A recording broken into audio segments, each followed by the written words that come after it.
Alright, ladies and gentlemen, Paladin back again with another video for you guys. This time I'm going to be doing probably something I should have done for quite some time now, but, you know, AQ came out, so we now know a bunch of different weapons get to be added to this list, but I'm going to do my my updated video for like weapons, like what we know works, what we know doesn't work, what's good, what's bad, why is it good, why is it bad, what are the ratios, all that kind of stuff.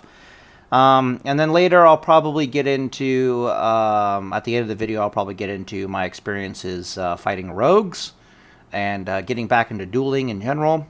Short version of it is I suck and I'm rusty, but the elements of success are all present and accounted for. So just got to work on refining it. And then at the very end of the video, if I remember, I will talk about prop paladins. Some people have been wanting me to make guides on the subject of prop paladins. And a quick summary of my experience with prop paladins would be that I didn't play paladin back during original classic because I played on the horde side. I played warriors. I had 2 warriors and like an elemental shaman back in the original classic. And then paladins came out for the horde, so I started playing horde during Burning Crusade. Prop paladins in classic World of Warcraft are pretty meh. To be perfectly honest, the Holy Reckoning is probably the better variant of a prop paladin. The major issue the prop paladins have, in my opinion, is they just don't have the gear to support them. This was supposed to be a brief summary before I get into the weapons. They don't have the gear to support them in classic World of Warcraft. But Burning Crusade prop paladins are fucking insane. Like, I played a prop paladin back in the day. I'm talking like when you build your prop paladin right in Burning Crusade, you've got like an 85% physical damage reduction and like a 75% magical damage reduction, and you will not fucking die. It is absolutely hilarious. And what's even weirder about it is you can actually kind of do some damage slowly but surely over time. So the reason for that is in Burning Crusade, they've got the talents and they've got they actually have the gear to support it. Like Burning Crusade is just dripping with stamina resist gear, and you don't really even need to raid for it. You can just like quest for it and stuff. And then I can't remember the name of it exactly. It's called it's the thing that doesn't let you die as a paladin. It like instantly saves you from death. And it also, when you drop below, like if memory serves, when you drop below 35% life, you take like 30% reduced damage. This is from the talent tree. And then on top of that, you also take just 10% less damage in general, also from the talent tree. And on top of all of this nonsense, like this is on top of like your armor, this is on top of all the resists you can get. When you drop below 30% life. Like, I would try to live as a prop paladin in Burning Crusade at below 35% life, and just gently, I'd pick ranks of heal that wouldn't heal me over 35% life. I would use, like, whipper root tubers and, like, downranked healing potions, like, just to make sure I stayed below 35% life, because it's below 35% life that you get those ridiculous stats of, like, 85, 90% physical damage reduction, 75% magical damage reduction. It's fucking retarded. What was I going to say about prop paladin in classic World of Warcraft? In Burning Crusade, yeah. So, Burning Crusade, I have a lot to say about prop paladin in Burning Crusade. In fact, that's all I did was I played a resistance paladin in Burning Crusade. I think I had something like, my average combat resistances were like 200, it was about 200 resistances to all resistances, and I could bump any single resistance up to like 400. 500 if it was fire, and I would go into BGs like that, and I just wouldn't frickin' die. And my concern always was that the spellcasters would attack me, realize that I had massively stacked resistances, and then, like, ignore me, right? Be like, oh, whatever, I can't kill that guy, and ignore me. No. It literally is like you casted, like, taunt on them or some shit. Like, they get really pissed off, and they keep trying to kill you with their fire attacks and their fire blasts, even though you're resisting like 75% of it. It's absolutely insane. Oh, that's what I was going to say about prop paladin in Burning Crusade. So they might have patched it out, but I don't believe so, because what happened was they eventually made they made dots in Burning Crusade benefit from critical strike. But what they also did is they made Seal of Command, Blessing of Sanctuary, the one that reduces your damage. In Burning Crusade, max rank of Blessing of Sanctuary reduces all damage taken by 52. All right? But that's 52 from every single damage source, not like it's done in Classic World of Warcraft. So, for example, every single dot tick that comes your way of damage is reducing its damage by 52. And the math on this, it's doing it after resistances, just like it currently does it after armor. It does it after resistances. So what would happen is I would get dotted up for... The dots would normally be doing like 300 damage per tick, but instead since I got these massive resistances, they would be doing like 150 damage a tick, and then it would get shaved off by another 52. So I was taking almost no damage whatsoever from dots, and it was kind of funny sometimes because either the resistances would fail me and I would die horribly, or sometimes I would walk into like an Arathi basin and I would literally have like 4 rows of things that are wrong with me and the horde just can't fucking kill me, and it was pretty epic. So I'm looking forward to Burning Crusade prop Paladin guides and stuff. I'll definitely look into that. But Classic World of Warcraft Protection Guide Paladins don't really have much to say on the subject. I looked into it. I just can't really figure out how to make it work. I would also point out that your usefulness as a protection paladin is very limited in battlegrounds. But if you do find your niche thing to do in a battleground where simply not dying is the most annoying thing in the world, then that's pretty much your bread and butter. So, for example, in AB, it would be guarding a flag and just never fucking dying. Unless 3 or 4 people come, and even then you'll die. Like, it'll take them a minute to kill you. This is Burning Crusade. This isn't Classic World of Warcraft. Another example would be just charging in, being the first guy to hit the enemy horde. They're like, what is this retarded one-hander shield using Paladin doing charging into us? Let's just blow them up, and then you don't die. Like, period, because you don't die. That was also fun. Alterac Valley, also some interesting things to do in Alterac Valley.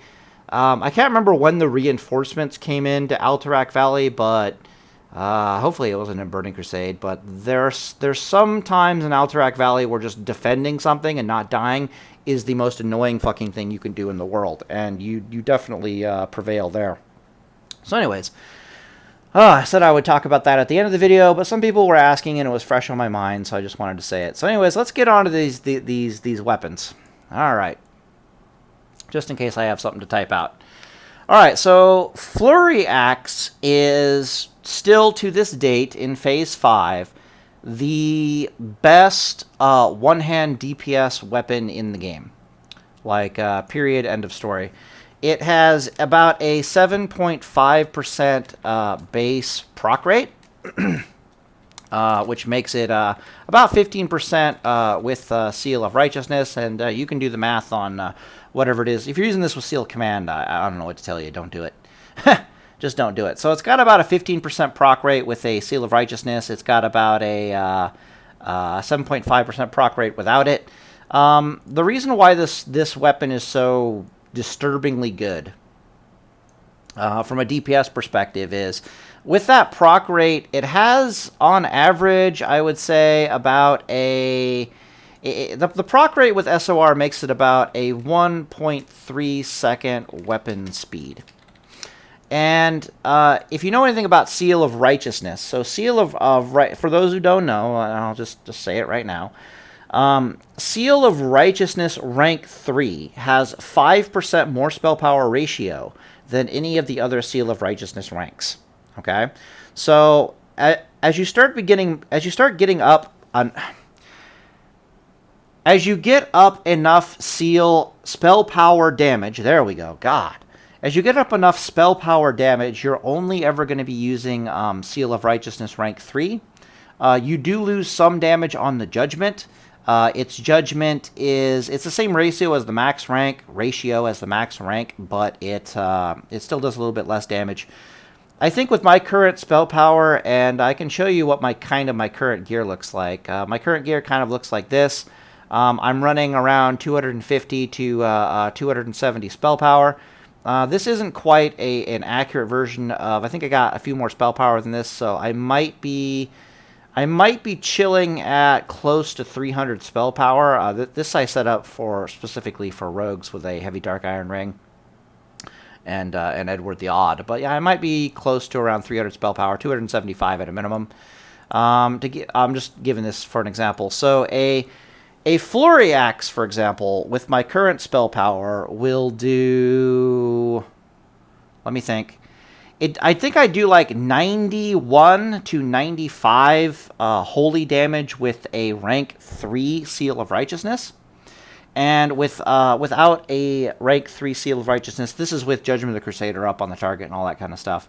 Without rank 3 Seal of Righteousness, with a rank 8, which is the max rank currently, I do something like 70, right? So the difference between 70 and 95, which is a massive difference in damage, and rank 3 is also way spell power more efficient than, way mana more efficient than the rank 8. So if you don't believe me, go test out rank 3 spell power, rank 3 Seal of Righteousness versus rank 8. For the record, rank 3 is 20% spell power ratio for a one-hander and 25% spell power ratio for a two-hander. All the other ranks are 15% for one-hander and 20% for two-hander. So definitely look into that. But this makes Flurry Axe at an effective weapon speed of 1.3 seconds the fastest swinging one-handed weapon possibly available to a Paladin. And since I'm pumping out like 95 damage per hit with Seal of Righteousness, and that's not if I'm popping my my Zandalari Hero Charm. Zandalari Hero Charm, it goes up to like 135 magic damage that I'm just pumping into the target. Get like 16 attacks off within the duration of it with a Flurry Axe. It's disgusting. So from a raw damage dealing perspective, the Flurry Axe is still number one. He is still king. Deathbringer, we're going to talk about Deathbringer in a little bit. Deathbringer is he's probably your number one DPS if you're dealing with like a rogue or something like that, like something that's really going to give you a lot of reckoning charges, really going to give you a lot of parry haste. Deathbringer is probably your boy. Deathbringer is also really hard to get your hands on, apparently. So Ebon Hand is a decent substitute, but Ebon Hand is nowhere near as good as Deathbringer. Ebon Hand's got some stats, though, and we'll talk about that when we get to him. But for right now, we're talking about why Flurry Axe is a monster.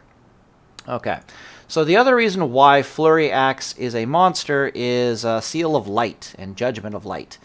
So I guess I won't put it here, but Seal of Light and Judgment of Light and Seal of Wisdom and Judgment of Wisdom seem to have about a two-thirds proc chance irregardless of weapon swing speed. It's just two-thirds chance every single time you hit the target to give you back mana or hit points. And when I talk about my experience with rogues, we're going to talk about why this is actually monstrous. And I think I got some math around here or something, for example, but I suppose I can pull up a calculator really fast and just do it. So to give you an idea, like let's say you're using a Flurry Axe at 1.3 weapon speed, and you're like, okay, I'm gonna do double Judgment of Light and Seal of Light. So you're sacrificing all damage output. You're trying to maximize survivability. Personally, you should be using an Edward the Odd for this, but I just want to show you what it looks like between. Well, I guess I can do a comparison. So I'm going to show you what it looks like for maximum survivability between a Flurry Axe and an Edward the Odd. So what Flurry Axe will be doing is there's every time one can heal for 95, the other one can heal for 61, and then there's a 2/3 chance every time you hit the target. So we're going to divide that by 3, then we're going to times that by 2. What the? Thank you, game. Probably a misclick on my part, right? Because divided by 3 gets us 1/3, times 2 gets us 2/3. So that means that you will be healing 104 hit points every single auto attack, which is about 1.3 seconds. To give you an idea of how many auto attacks you can get out in 1.3 seconds, I like to do it in terms of every 20-second intervals, because that's about the maximum amount of time I can really guarantee to have on a target at any given point in time, especially if it wants to get it off of me. And it's also the duration of a Zandalar, Hero Charm, and a lot of other trinkets. So I usually go off at 20 seconds. So if I go 20 divided by 1.3, it should be like 16. Yeah, okay, about 15.4. So I usually say 16 because, you know, your initial contact is a free hit. So we're going to say 16. So if I go 16 times, what was that, 104? You'll heal a whopping almost 1,700 hit points over the course of 20 seconds. I'm going to take a quick drink of water here. Okay. To give you an idea of how much healing that is, about 700 hit points over the course of 20 seconds. Let's look at our 45-second stun. So let's say let's say for the sake of argument that we've got like 5,000 hit points, which I always suggest being slightly over 5,000 hit points in any of your PvP encounters. Let us say that with your stun heal, and keep in mind that you can throw your Hand of Justice 6-second stun. You can go Holy Light due to spell batching delays. Okay, you can get off 2 Holy Lights in that amount of time. Let's say you're using your Holy Light to consistently heal yourself for 2/3 of your 5,000 hit points, which means about 3,000 hit points, right? And you're using your stun to heal, like let's say a rogue, for example, okay, or even a warrior. You're using your 6-second stun to heal yourself for 3,000 hit points every, God, what is it? Every 45 seconds. Well, let's look at the healing rate of that. That means you're healing about 66 hit points every second. If I tried to divide that, what was that, about 3,000? What do I need to divide 45 by to get 20 is the question. A third? Divided by 3? 3 is 15, okay. 45 divided by... No, actually I want a percentage. 45 times... let's go 4 and see what happens. Thank you, game. 45 divided by times 0.4. There we go. 18, getting closer. 45 times 2. No. Times point. So 4 was 18. So I want 4. I don't know. Let's go for 4. All right, that's close. Okay. So now I want 45 divided by... I guess this doesn't matter. What was it again? I hate doing math on the fly. 3,000 divided by 45, it was 65. Oh, I know what to do. It was be 104 divided by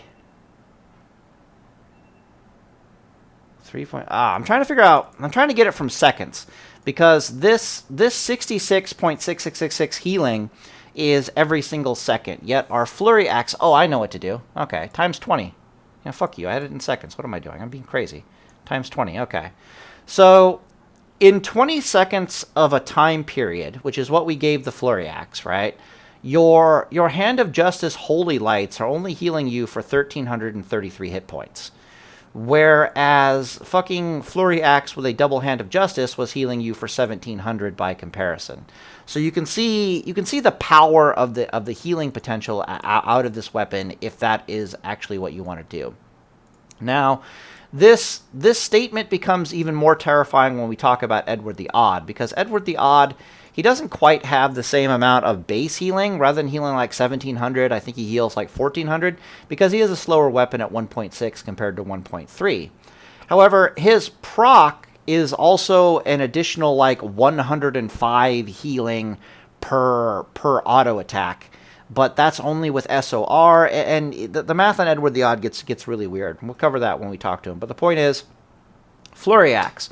The Flurry Axe is extremely... It's got the highest DPS of any weapon in the game with Seal of Righteousness from a one-handed perspective. It's got the ability for you to go, oh shit, and be more defensive at 1,700 healing every 20 seconds, which is kind of terrifying. And you can also get a decent mix of DPS and healing from judging light into your target rather than command. And light can be much easier to manage than than Seal a Crusader. since it'll last like, 30 seconds, 40 seconds, depending upon your build. With my build, it lasts 30 seconds. So if I want a good mix of healing return, and we can do the math on that real fast. Let's see. So the heal return, I do believe, is like 61. 61 divided by 3 equals, times 2 equals 40 times, well, let's do it in terms of 45 seconds since, no, wait, that's per strike. Damn, okay.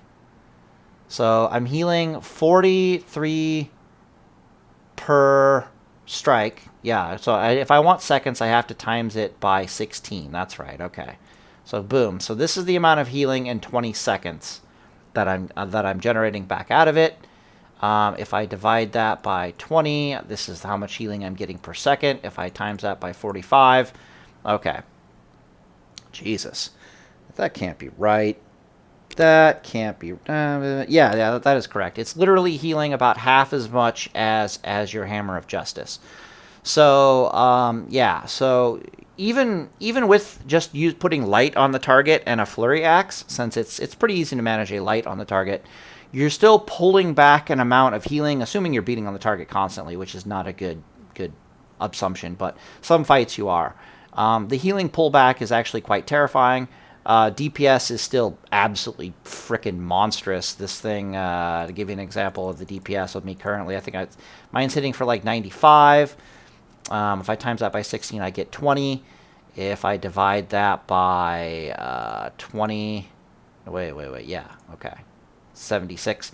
So if I put Judgment of the Crusader on the target, a Flurry Axe, the SOR damage coming out of the Flurry Axe alone is about 75 DPS. So I'm literally getting 75 DPS out of a Flurry Axe by just having Seal of the Crusader on the target. I think innately my thing hits for like 70 at current spell power ratio. Like Seal of Command pumps it up to 95. Times that by 16 equals, that gives me second. No, divided by 20 gives me seconds. Times 56. That's it. Yeah, okay.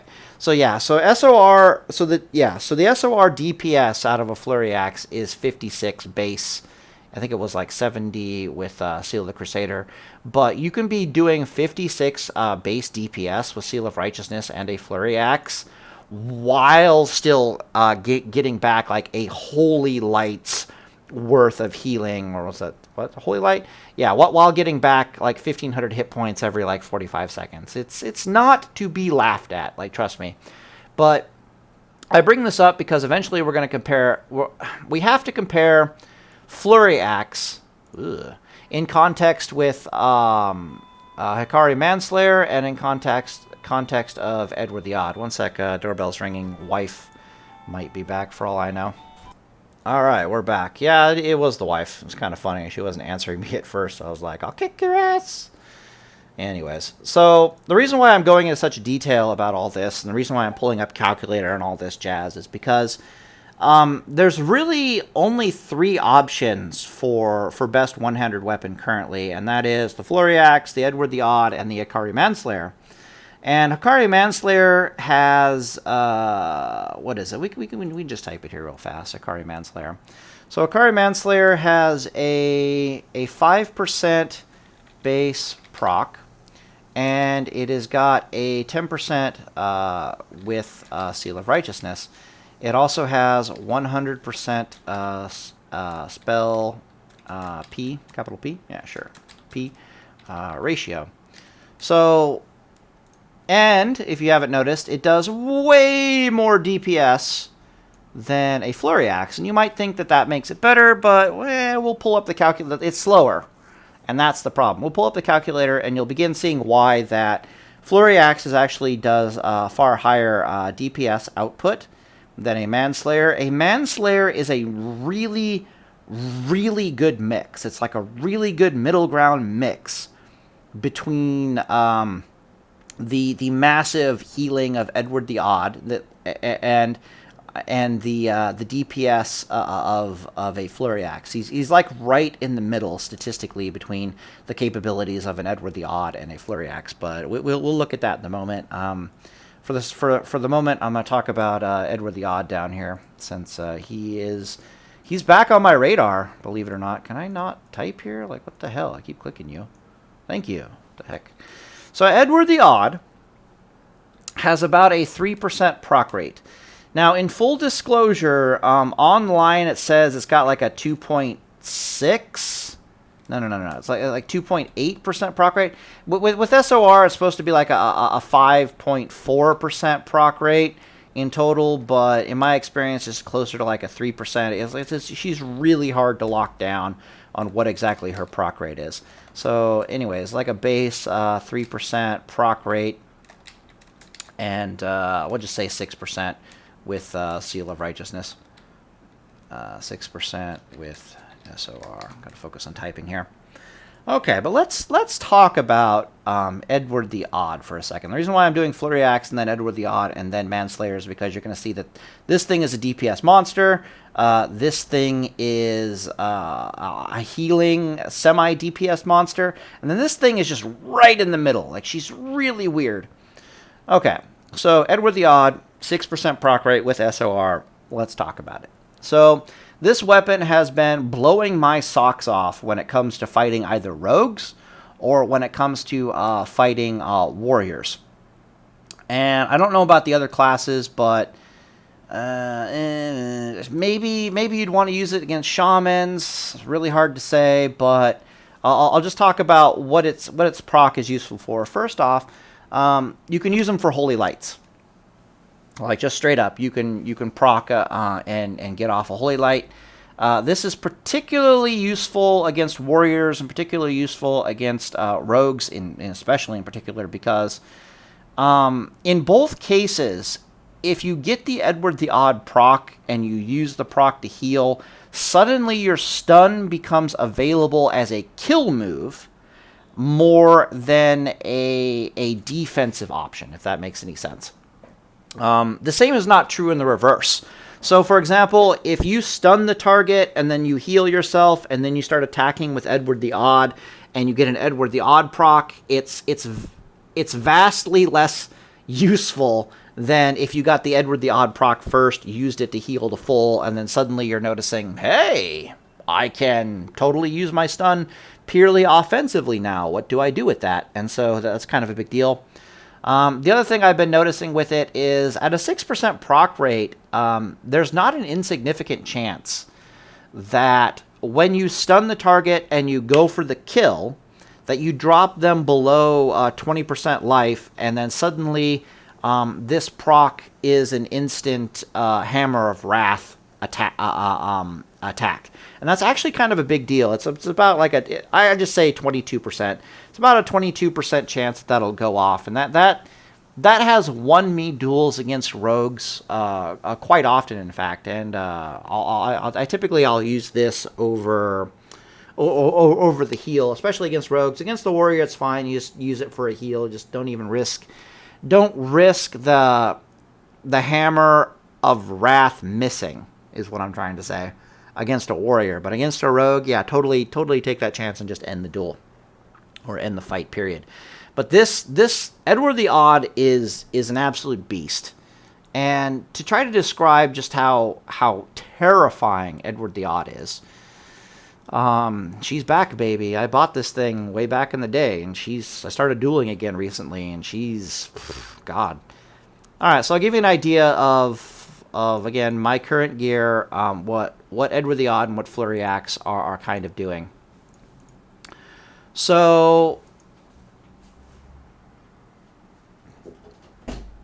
you okay? Yeah, I'm going to change and go to gym. Okay. Anyways, I'm making a video. Okay. You want to go to gym with me? What do you think? No. I just told my wife I'm making a video, and she's like, "You want to go to the gym with me?" Meaning, like, right now. And I'm like, basically, fuck you. Now, I'm actually going to be making this video for quite some time. Anyways, moving on. Why women do that, I have no idea. The hell was I? Oh, right. So you talk about like base DPS. So my current Paladin, I think in full tier 2 roundabout, I have about 50 base DPS. Like, just if I look at my stats, it's just from like raw attack power, 50 base DPS. And I think Flurry Axe comes in at like 37 DPS, if memory serves. And it's about 35. Okay, go back. Calculator. Yeah, okay. So clear 5 comes in at about 35 DPS. Add that up. I have to cut that by armor, so traditionally I cut that by about 40%. So I go about times 0.4, times 0.6 actually. Cut it at about 40%, since 40% is like an average armor reduction based around all classes. So I do about 51 base DPS from the weapon. Then if I'm going full DPS with it, which is what I highly suggest you do, we already concluded that another 70 DPS is just from Seal of Righteousness alone. Seal of Righteousness rank 3 being judged out does about 300 damage in full tier 2. So that's like another 30 DPS. And in my experience, you're either getting some damage, you get the point. So we'll just say that you can pretty much guarantee with the weapon that you can do about 150-ish base damage with a Flurry Axe. Okay, this is DPS. All right. You can pump that up further from other sources, like this does not include Blessing of Might.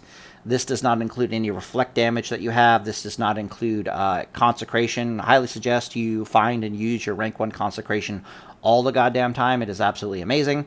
My current spell power ratios with a seal of command on the target, it does like 27 DPS or damage per second from just a rank 1 seal of command, which is the max rank by comparison does like 70. So I'm more than happy to spend a tiny amount of mana to get like all consecration ranks have the same spell power ratio. So our baseline for our Flurry Axe is 151. It's going to do about 150 base damage, and of course frost oils and stuff, you can pump that up, but about 151.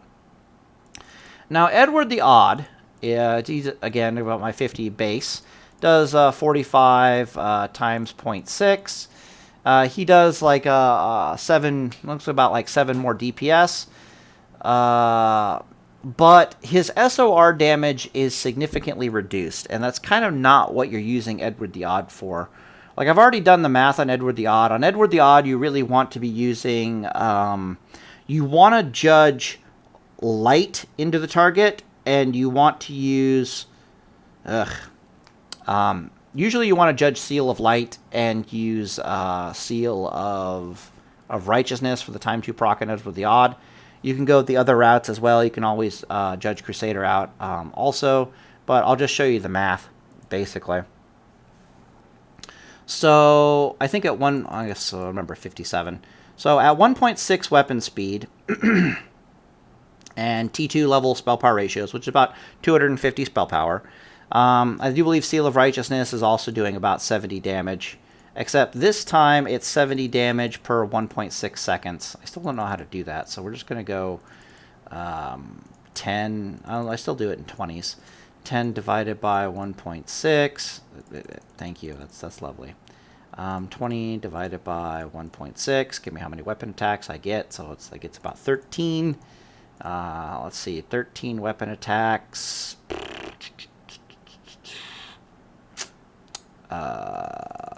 70, right? Yeah. So I need 70 times 13 equals divided by 20 equals, and that should give us SOR DPS base. So this is SOR DPS base, and then if I recall, it was like 57. Okay, so you can already see a massive decrease in DPS. But this is if you're judging. This is without Crusader. If you're judging Seal of the Crusader, my bad. If you're judging Seal of Light into the target, and then you're using SOR rank 3 at tier 2 levels of spell power, about 250, maybe 270 spell power. Edward the Odd is still pumping out about 102, 100. Yeah, I rounded up before. Let's round down. They're pumping up about 100 DPS. So Edward the Odd is doing 100 DPS. But here's the thing. Edward the Odd is also kind of a pimp. So if I recall, you did like 13 and 20 seconds. So you can actually start calculating the... Was it per hit? Yeah, it's per hit. Okay. So if you're calculating the value of the proc of Edward the Odd, you got to go times 0.6. I'm just going to get the percentage of that. I want 6% times 13. Okay, there we go. So 0.6 times 13 equals, okay, 78%? Question mark? Oh, I did 60. Okay. 0.06 times 13 equals. So 78% divide. I don't know what I'm doing anymore. So I did the math before. Let me just check my notes. When you have to check your notes. How sad and pathetic. Okay. So it actually does. Let me look here. I remember off the top of my head that Edward the Odd is healing you for about 105 hit points per auto attack, right? And then if I calculate that in seconds, I do believe it was closer to about it's about like I don't want to. It's really pissing me off. Let me pause the video and actually get the stats. This is really bothering me. All right, we are back. It didn't actually take that long once I shut up and started thinking about how the hell to do it. So what Edward the Odd is basically doing is, again, you can see the reduction in speed, is this lower number here represents how much healing per second you're getting while hitting a target from your Judgment of Light. This number over here represents how much healing you're getting just from Edward the Odd being Edward the Odd with a ×2 proc rate from Seal of Righteousness. You're getting about 70 hit points per second of healing off of Edward the Odd. It's a little temperamental at a 6% proc rate, but it's a good combination of a steady healing factor and then a constant or a big game-changing factor. And she's pretty good. And so you're healing about 96 hit points a second on average. This is a single Holy Light. This isn't factoring in Holy Light criticals or anything like that. This is when Edward the Odd procs, I heal myself for like 2,100 hit points just off of a Holy Light. And so what I've been doing against rogues and against warriors is I'll judge light on them, and then I'll use Seal of Righteousness rank 3. And as you can already see here, I've got this massive hit point return capability paired with a fairly good raw DPS perspective. And then on top of that, raw DPS, you know, there's all the reflect damage going on, which I've calculated. It's like, you know, I'm doing, wait a minute. Does this raw DPS? No, this raw DPS does not include Judgment DPS, which is also 30. So it's not 100 DPS. It's actually, it was about 130 DPS. Yeah, okay. So it's actually 96 healing plus 100 raw DPS. That is the weapon damage, which was doing about 50 DPS. And then the, yeah. So it's actually, I forgot to factor in the Judgment. So about 130 DPS. Remember, our Flurry Axe was pumping out 130, 150 DPS, and that was Crusader and all the other jazz. Okay. So my point is, Edward the Odd is actually kind of bullshit. This can't be right. Like, it can't be. I must have screwed up my math somewhere, and maybe I did factor in it to the 100%, because that doesn't make any sense. Let me pause the video and double check that I'm actually doing my math correctly on this one. All right, ladies and gentlemen, we are back. Lol. Turns out I can't talk and do calculator math very well at the same time.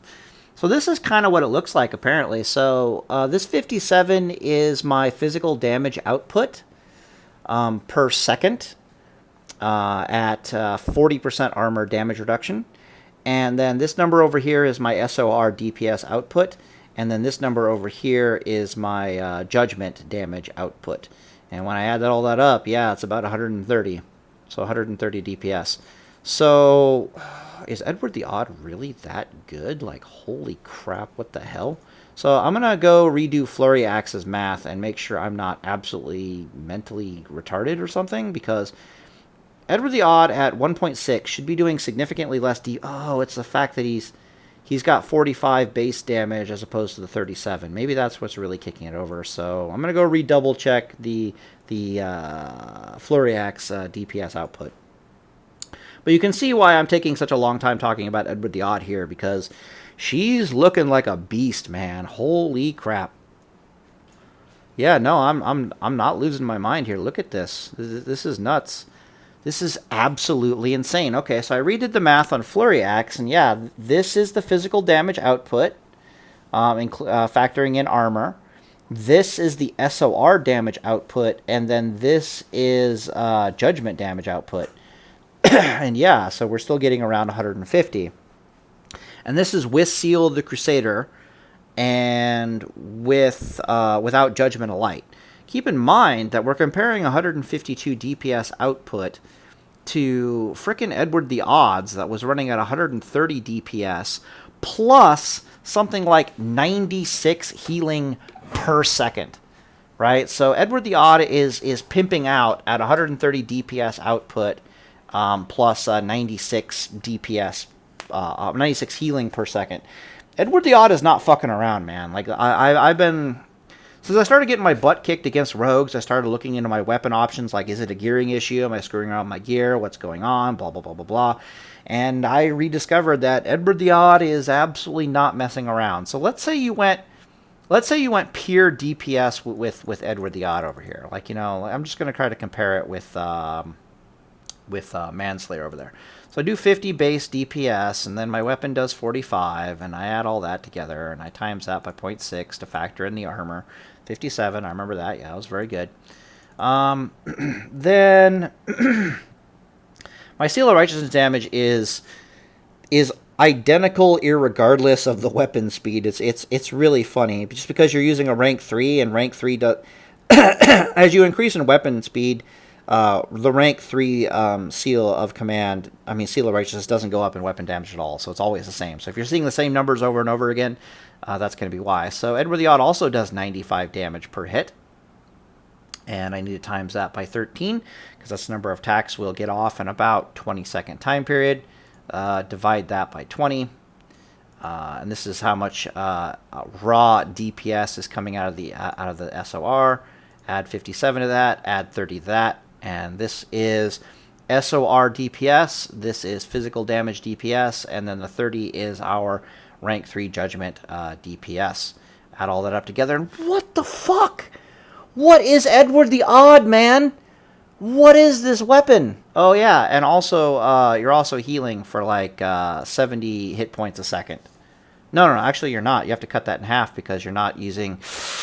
Are you using yeah, you're using Seal of Righteousness, so you're healing for 70 hit points a second. So this is Edward the Odd's like full DPS combat stats in like tier 2 with like 270-ish spell power. Is you're doing also like only slightly less DPS, and you're pumping out, you have the chance to just do these massive heals, which just change the gameplay completely. Edward the Odd is not fucking around, is the mathematical conclusion here. Okay, so now that we're done talking about that, and you can go Judgment of Light, and then Seal of Light, and then Edward the Odd for like maximum healing potential, but you automatically lose, let me think, so it's like 95... times I've done the math on it. It's yeah, you're going up in healing, but you're also losing out on the +2 proc rate from Edward the Odd. There can be an argument made for consistency, but just sticking with like the 130 DPS and the plus 96 healing alone is terrifying. It's super easy to manage because you get lasting judgment. You can keep it up for a long time. You also have the option of going pure DPS, which still gives you like 150 DPS and then like 70 healing. Edward the Odd is not fucking around. Okay? I'm just going to straight up tell you right now, Edward the Odd is not fucking around. And you're going to see this very clearly when I start talking about Hikari Manslayer. I'll make sure I'm still recording. 40 minutes already? God damn my life. Okay. So now we're finally on to Hikari Manslayer. We are going to assume that you're at like 150-ish spell power. My bad, like 250-ish spell power, and that this thing heals for about 300. Now, you might have over 250 spell power, But then you have to start, which typically you will have. You'll have about 170-ish spell power with 5,000 hit points in combat gear. But you know, sometimes it's also subject to resistances. This chance on hit. So I just say it heals for 300 on average, and then leave the rest up to the dice gods, as they say. So let's talk about this thing for a second at its 10% proc rate. Notice it's got a 2-second weapon speed.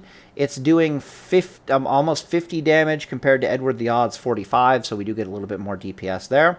And I will pause the video again this time to help speed things up and go get the actual math on this beast of a weapon. All right, got my math, and we're going to talk about it. This should be a better way of going about this. Okay, so this is the stats on Akari Manslayer in my current setup, which is like full tier 2.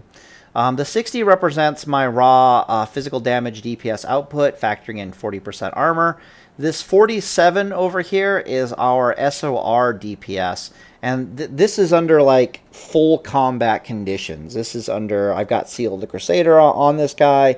I'm going maximum DPS as much as possible. Again, because you're using a rank 3, all 3 of these weapons do the exact same amount of SOR damage, practically.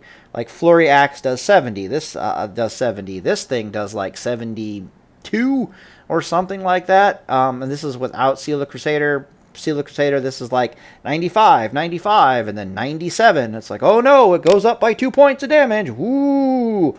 So that's why the SOR damage is much lower at the weapon speed. But again, so SOR damage, physical damage dealing, my rank 3 seal of righteousness judgment damage, DPS, and then this is the weapon proc DPS and healing. Now, something I didn't mention on the whole Edward the Odd thing. The number one reason the other reason you're not going, the other reason why it is actually kind of bad to go Judgment of Light, Seal of Light, is because you lose out on this 30 DPS of judgment damage, which, you know, as you can see, it's kind of a big deal. So let's add all this up and see what we get. Okay, so from what I'm seeing at that point, I've already been being proven wrong. In current gear here, this, I guess I'm totally wrong about the Flurry Axe being the number 1 DPS weapon option. Akari Manslayer is actually our number 1 DPS weapon option. This might change if your target has high enough armor. Can't really tell, but yeah, I guess the proc is really kicking it over there. The proc and the DPS. I think Flurry Axe was about 50 DPS, or maybe only like 47. He was pretty low. Okay, yeah, so Manslayer is our highest DPS weapon option. What this means in this case is that Flurry Axe, you can already see I haven't done the math on this yet. As spell power ratios change, things change. Flurry Axe apparently he's still the best weapon for, like, fighting against targets where you really want a fast weapon speed, like against Shadow Priests and so forth and so on. He's still going to be awesome. He'll probably also be really good against Warlocks. Really hard to tell, but we've already seen how much of a monster Edward the Odd is. Akari Manslayer is apparently a beast in his own right. So this is 170, about 106, yeah, okay, we'll just say 170. About 170 DPS, and then 30, actually, that's actually not, oh, crud. Wait a minute, I'm doing my math wrong. Yeah, no. Let me pause the video and try to figure out if I'm doing my math wrong or not. Yeah, okay, I'm back. Being 110,000% looking like an idiot. So, yeah, I did do the math wrong. That 30 that I had for the DPS of the weapon proc is not actually DPS. That's 30 damage per hit, and since the weapon speed is every 2 seconds, it's actually 15 DPS and healing. There we go. So I have to minus 15 DPS from the weapon proc off of this total, because I was doing 30 damage per hit at a 10% proc rate, as opposed to per second, right? So it wasn't in DPS, is what I'm saying. It was in per hit. So we're going to do that, and there we go. So what this is telling me is that Akari Manslayer and the Flurry Axe are actually very close to each other in their DPS output from a pure DPS perspective. This is also with 15 healing per second from the Manslayer. I would also point out that if you're doing the Judgment of Light, which is much more manageable than the Seal of the Crusader, that's when Flurry Axe really starts to become insane. I'll pause the video again and I'll get the math on that, particularly because I've done the math on this many times.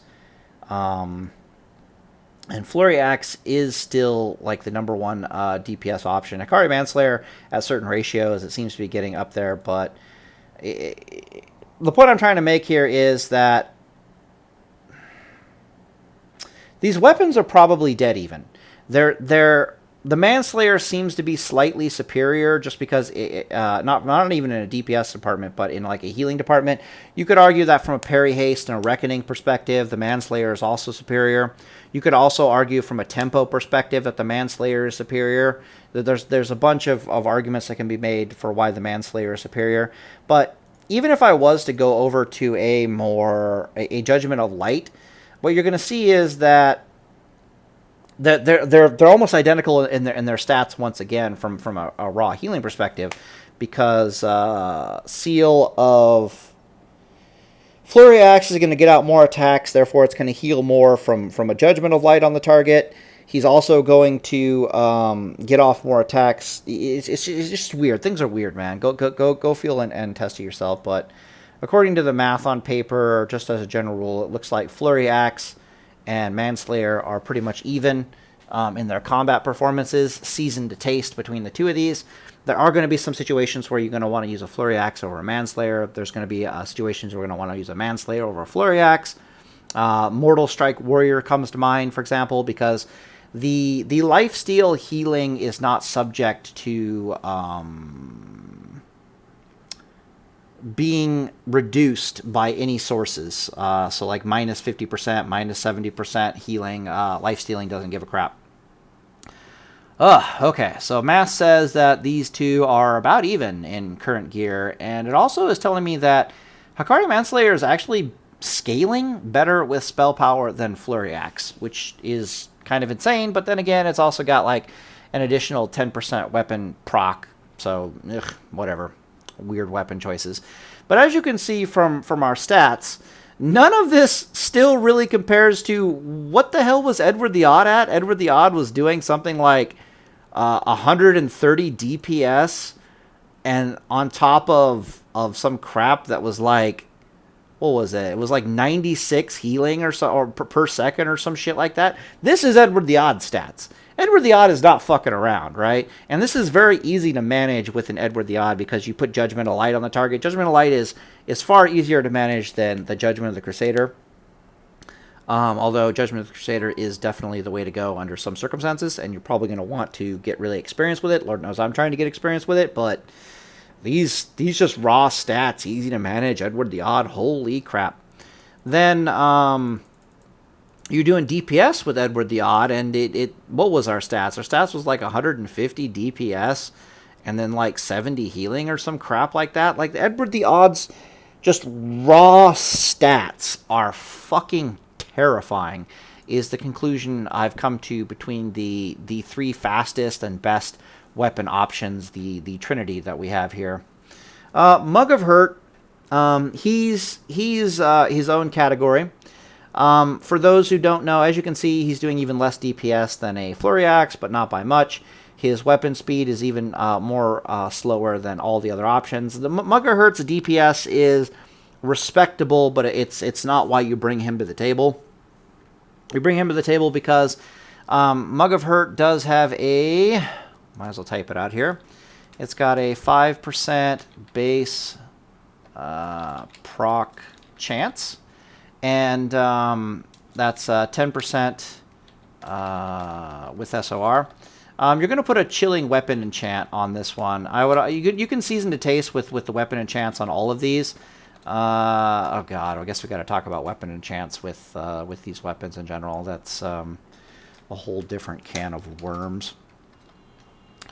Alright, so we got 5% base proc chance, 10% chance with SOR. Chilling weapon proc. Okay, so this is like the weapon enchant. I guess I'll just go enchant. Okay, is 3% base and then 6% with SOR. And I'm actually really salty today because I lost a duel to a Horde Warrior. An actual duel to a Horde Warrior where I hit him like 20 times with my Mug of Hurt and nothing procced. So, with a Chilling Weapon enchant, this weapon's got somewhere in the vicinity of like a 14%. Like, there's some diminishing returns from like overlapping, right? But it's got like a 14% chance to put a slow on the target. And this 10-second, 50% slow is a physical slow that druids cannot shape-shift out of, and because it's physical, it's not even magical. You can't even cleanse the damn thing. And so you can only Blessing or Protection out of it, you can only Freedom out of it, you can only Bubble out of it. There's no other way that I know of to get out of this slow. So this thing is a terrible druid. Druids hate this fucking thing. Druids can't stand this piece of shit. So that's why we use a Mug of Hurt, because it's got decent DPS with its weapon speed and Seal of Righteousness. But it's also got a really good chance to slow the target. The Chilling Weapon enchant, if memory serves, you also cannot cleanse it off, so it's not magical, but druids can shapeshift out of it. And the weapon enchant proc from a chilly weapon enchant, I do believe, is like, I think it lasts like 5 seconds. So it's like a 6% chance you slow them for like 5 seconds. Mug of Hurt it's its own brand of beastliness, but that's why we take a Mug of Hurt. Our Mug of Hurt is kind of our kill weapon, if you want to think of it that way. Like, if you want raw combat capability, Edward the Odd is your boy. She's just a well-rounded monster. Flurry Axe, I guess, is kind of on the out, but Flurry Axe is really good if you're dealing with a Shadow Priests and Warlocks and other things that you really want to deal pushback against. For those who don't know, Seal of Righteousness has times to pushback, and for those who also don't know, I can talk about how pushback mechanics work. So the first hit of a weapon, the first chunk of damage you take in your pushback pushes back a second. Okay, if the target was not within a second of casting when you hit them, then they don't lose a full second of casting. Like, let's say you were half a second through casting, and so I hit you with a weapon. Rather than losing a second of casting, you only lose that half a second of casting. But the first weapon hit is half a second of casting time. From there, it gets reduced by 50% into oblivion, basically. So the next one is only half a second lost, and then the next one after that is a quarter of a second lost, and then you see where we're going from this. There's no actual ending to it, to my knowledge, but it becomes such a minuscule amount of pushback that it doesn't matter. The interesting thing about Seal of Righteousness is that spell batching delay is like 0.4 seconds in the game, if memory serves. And there's actually a 0.4 second delay on the pushback. So let's say I was 2 seconds into casting a spell, all right?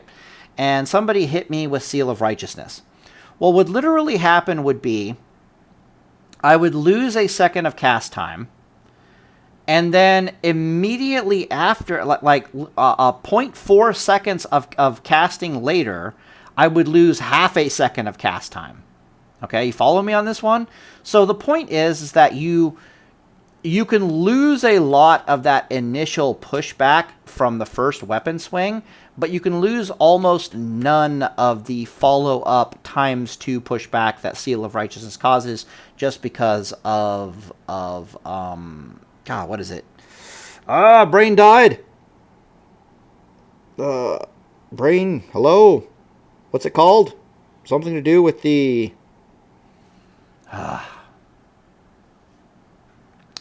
pushback, immunity,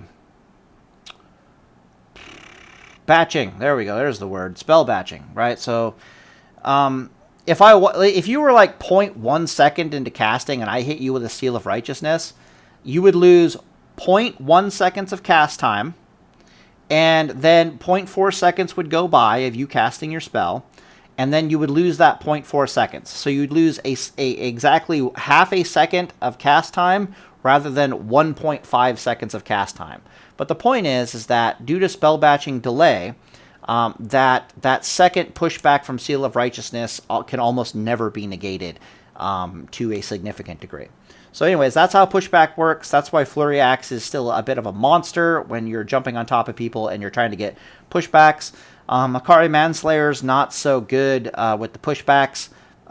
If somebody's trying to cast a 2-second spell, due to spell batching delay, you might get two hits in with Akari Manslayer, which is very good. But I'll have to do the math on how Flurry Axe works eventually. But yeah, but again, it's important to remember that some matchups, you're like, especially against Shadow Priests, you're judging wisdom into the target, and then you're using Seal of Wisdom for double wisdom. And if you're doing a double wisdom type scenario, sometimes you'll do this against druids as well. Flurry Axe is by far the best weapon for that, just because none of Judgment of Wisdom, Judgment of Light, they have a 2/3 proc chance, irregardless of weapon speed. They don't give a shit. So anyways, that's why we use Mug of Hurt. This is why we use Flurry Axe, apparently, since Akari Manslayer is now #1 DPS. Let's talk about some of the bigger boys. So the reason why some of the bigger boys are here, Ebon Hand and Deathbringer, I consider Ebon Hand and Deathbringer to be virtually identical. First off, I'm going to write their stats down. So Ebon Hand's proc chance is actually dog shit. Like, it is really bad. Base proc, 6% with SOR. And then, according to Jakova, who has a Deathbringer, and according to Talrain, who also has a Deathbringer, this thing is about 5% base proc, and then it goes up to like 10% with SOR. Okay. None of these have spell power ratios. Oh joy. Which is very depressing. And I suppose we should throw Frost Oil and Shadow Oil here for the sake of argument. In fact, I'm going to pause the video. I'm going to go do that right. Recording again? Sweet, we're back.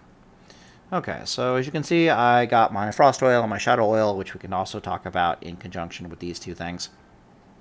So one thing I've always wanted to know is, even though Ebon Hand has a significantly reduced proc rate to a Deathbringer, I'm very curious. I've always wondered, notice how the Deathbringer does less damage than the Ebon Hand.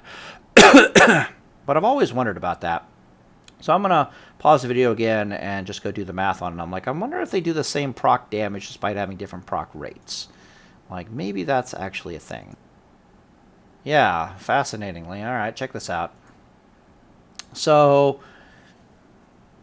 times 0.6, yeah. Okay, so the Ebon Hand does an average of 200 damage every time it procs, okay?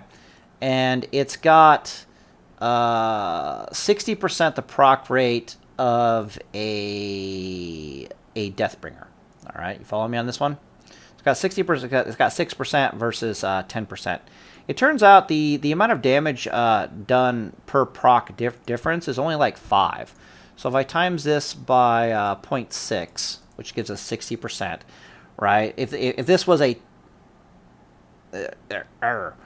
yeah, so at whatever, it's doing about 120 at 10% proc rate ratios. Is that right? I don't know if I'm doing the math wrong or anything. All I know is that Ebon Hand does 200 damage average at a 6% proc rate, and then Deathbringer does 125 average damage at a 10% proc rate. So take that of what you will. But what it's basically telling me on the surface is that given the proc rate difference between these two and the base damage output, since there's no spell power ratio, they do almost identical proc damage output from like a raw DPS perspective, if you want to think of it that way. Now, The reason why both of these weapons are here is because of two distinct factors. These are your go-to reckoning one-handed weapons.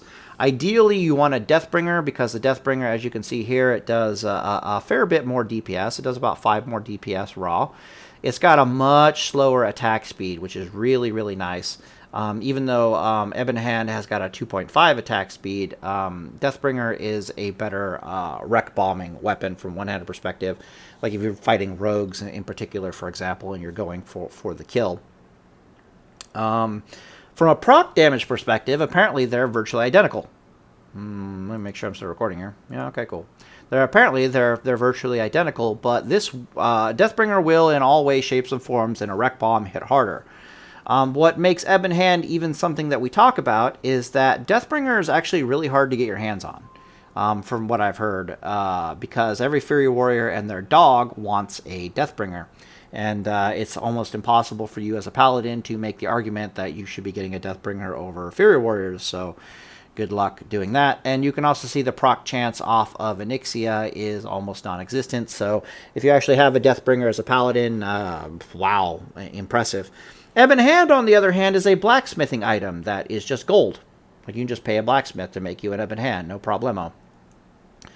So, on top of this, Ebon Hand comes with stats, and Deathbringer does not come with stats.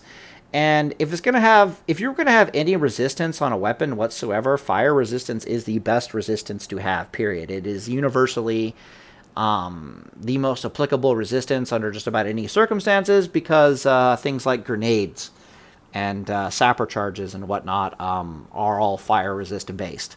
So Ebon Hand is actually a pretty damn good weapon.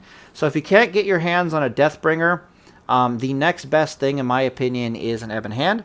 There are a few other options theoretically available, but those typically require things like Grand Marshal and other things like that. So Ebon Hand is also not cheap. Unfortunately, I spent like 1,500 gold or maybe like, I think not 1,500, maybe like 800 gold to get an Ebon Hand. But he's actually pretty good, Mr. Ebon Hand over here. So I'm kind of happy with my purchase. I use him a lot. I'll use him against rogues and all that kind of stuff. But just pointing out that, yeah, if you can't get a Deathbringer, Ebon Hand is the way to go. Against rogues, against warriors, just go Edward the Odd and just beat the shit out of them with stats. Like the raw go fuck yourself coming out of Edward the Odd is terrifying. It's actually really nice when you're dueling things like rogues to switch from an Ebon Hand to a Edward the Odd. So you bomb them with the Ebon Hand for damage, and then you immediately go into an Edward the Odd for raw stats. Makari Manslayer is just a well-rounded beast. You'll never feel bad getting caught out with a Manslayer. Mugahurt is more of a finishing off technique after you've worn them down with Ebon Hand, Deathbringer, or so forth and so on. Not really sure which weapon is best to use against hunters. In my opinion, you can bomb them with an Ebon Hand or a Deathbringer against hunters, but the moment you make contact with a hunter, you're going to want to switch over to a Mugahurt. Like, because it slows them, it pins them in place. The same thing goes with a Druid, is you use these weapons for your initial one-handed clashing, and then you use the Mug of Hurt to keep them slowed. But a better thing to talk about with clashing as a Reckoning Paladin is all the two-handed weapons, and we'll get to that in a second. Right now I need to talk about Frost Oils and fucking Shadow Oil over there. So Frost Oil, as you can see here, it has a 10% proc, but it is ×2 with Seal of Righteousness. It has about a 30%, it's like a 27%, I just say 30% to round it up. Maybe it's 30%, maybe, I don't frickin' know. So let me think. I do believe it does like 30 base damage, 30% SP ratio, and then she also slows 5 seconds. That's like a 50% slow or something. It's a pretty serious slow. So that's Frost Oil. Frost Oil is actually your boy. Shadow Oil is a piece of shit, and we're about to see that in a second. So Frost Oil is 15% proc chance. It is entirely unclear to me, bear with me now, times whether or not it times 2s with SOR, and you'll see why in a second. Times 2 SOR, question mark, question mark. Like, we don't know. And the reason why we don't know is it has a 10-second internal cooldown, an 10-second internal CD, meaning that only one of these procs can go off every 10 seconds, and it's got a 60% SP ratio. So Shadow Oil is kind of an oddball at this point. She's got that 10-second internal cooldown it's really bad. So I'll give you an example. Like say you've got we'll just say for the sake of my mathematical sanity, you have 300 spell power. All right. So if you have 300 spell power, this thing will be doing 90 plus 30. Is that what that is? Yeah, 90 plus 30. So this will be doing like 120 damage at like a 20% proc rate, right? And then our Shadow Oil over here will be hitting significantly harder at more than 90 is 180, and I think all right, I didn't do the base damage. The base damage of it is like 60. Let me put that right here. 60 base damage. Yeah, it's not 30 base damage. It's like 60 base damage. Right, so at 180, it's lancing out at like 240. So it does private server level damage at 15% proc chance. Maybe it's at a 30% proc chance. Maybe. I guess I'll type it like this. 15%, so parentheses, 30%, question mark, question mark, question mark, question mark, parentheses. But it's got a 10-second internal CD. There we go. So it's just, it really depends on what weapon you're using at that point. So for example, all right, let's just go over to our stupid little calculator over here again. I'm going to assume I've got an Edward the Odd on. Let's just assume we're doing Edward the Odd.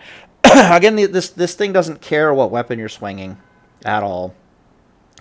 So Edward the Odd, if memory served, he's swinging like 13 times in 20 seconds. Okay? So in 20 seconds, I might get 2 Shadow Oil procs. Like, if I times that by 0.5... right, yeah, so you can see statistically I should get 2 Shadow Oil procs, and statistically I will get 2 Shadow Oil procs, and this is why we don't fucking know if this weapon even times 2 off of SOR or not, and it actually doesn't even matter if it times 2 off of SOR or not, Seal of Righteousness. So if I go over here and it's like times 3, I should be getting 4 procs off of this weapon if it didn't have an internal cooldown, but since it has an internal CD to it, I'm only getting 2 as opposed to the thing. But as your weapon speed begins to ramp up, again, this is why there's so much to talk about with all this shit. As your weapon speed begins to ramp up, like with a Deathbringer or with an Ebon Hand, like let's say you're using a Deathbringer. If you're using a Deathbringer, suddenly I'm thinking maybe you really want Shadow Oil, or maybe you don't. Maybe you're still going Frost Oil. Frost Oil has a lot of tactical benefits with the 5-second slow. Right, so it's actually doing way more DPS than you think it would be doing. But let's just continue with our calculator here. So 1 does 240 times 2 over like 20 seconds. Like maybe it's a times 3, because you get like the initial clash, you do a wreck bomb, right? You wreck bomb them, so you get the 240 out of the wreck bomb. The internal cooldown comes off, and you get like another proc. And now even then, it's like you're only getting 2. Because, yeah, that fucking internal CD, man. Yeah, okay. All right, whatever. So 13 times 0.2. This is the Frost Oil now. Times 120. About 2.5 procs. So, yeah, so that was 320 damage out of our Frost Oil. compared to, what was that, like 480 out of our Shadow Oil in the same amount of time. But I'm also slowing the target. And if you've played Paladins for any length of time, you'll know that slowing your target is worth DPS, it is worth gold, it is worth healing, it is worth everything. The slow is amazing. It gets worse. It gets worse against Shadow Oil, and why we are going to be using Frost Oil almost all the time. Frost Oil per thing, yeah, so it's costing us 2 Winter Bite over here and 4 Khadgar's Whiskers.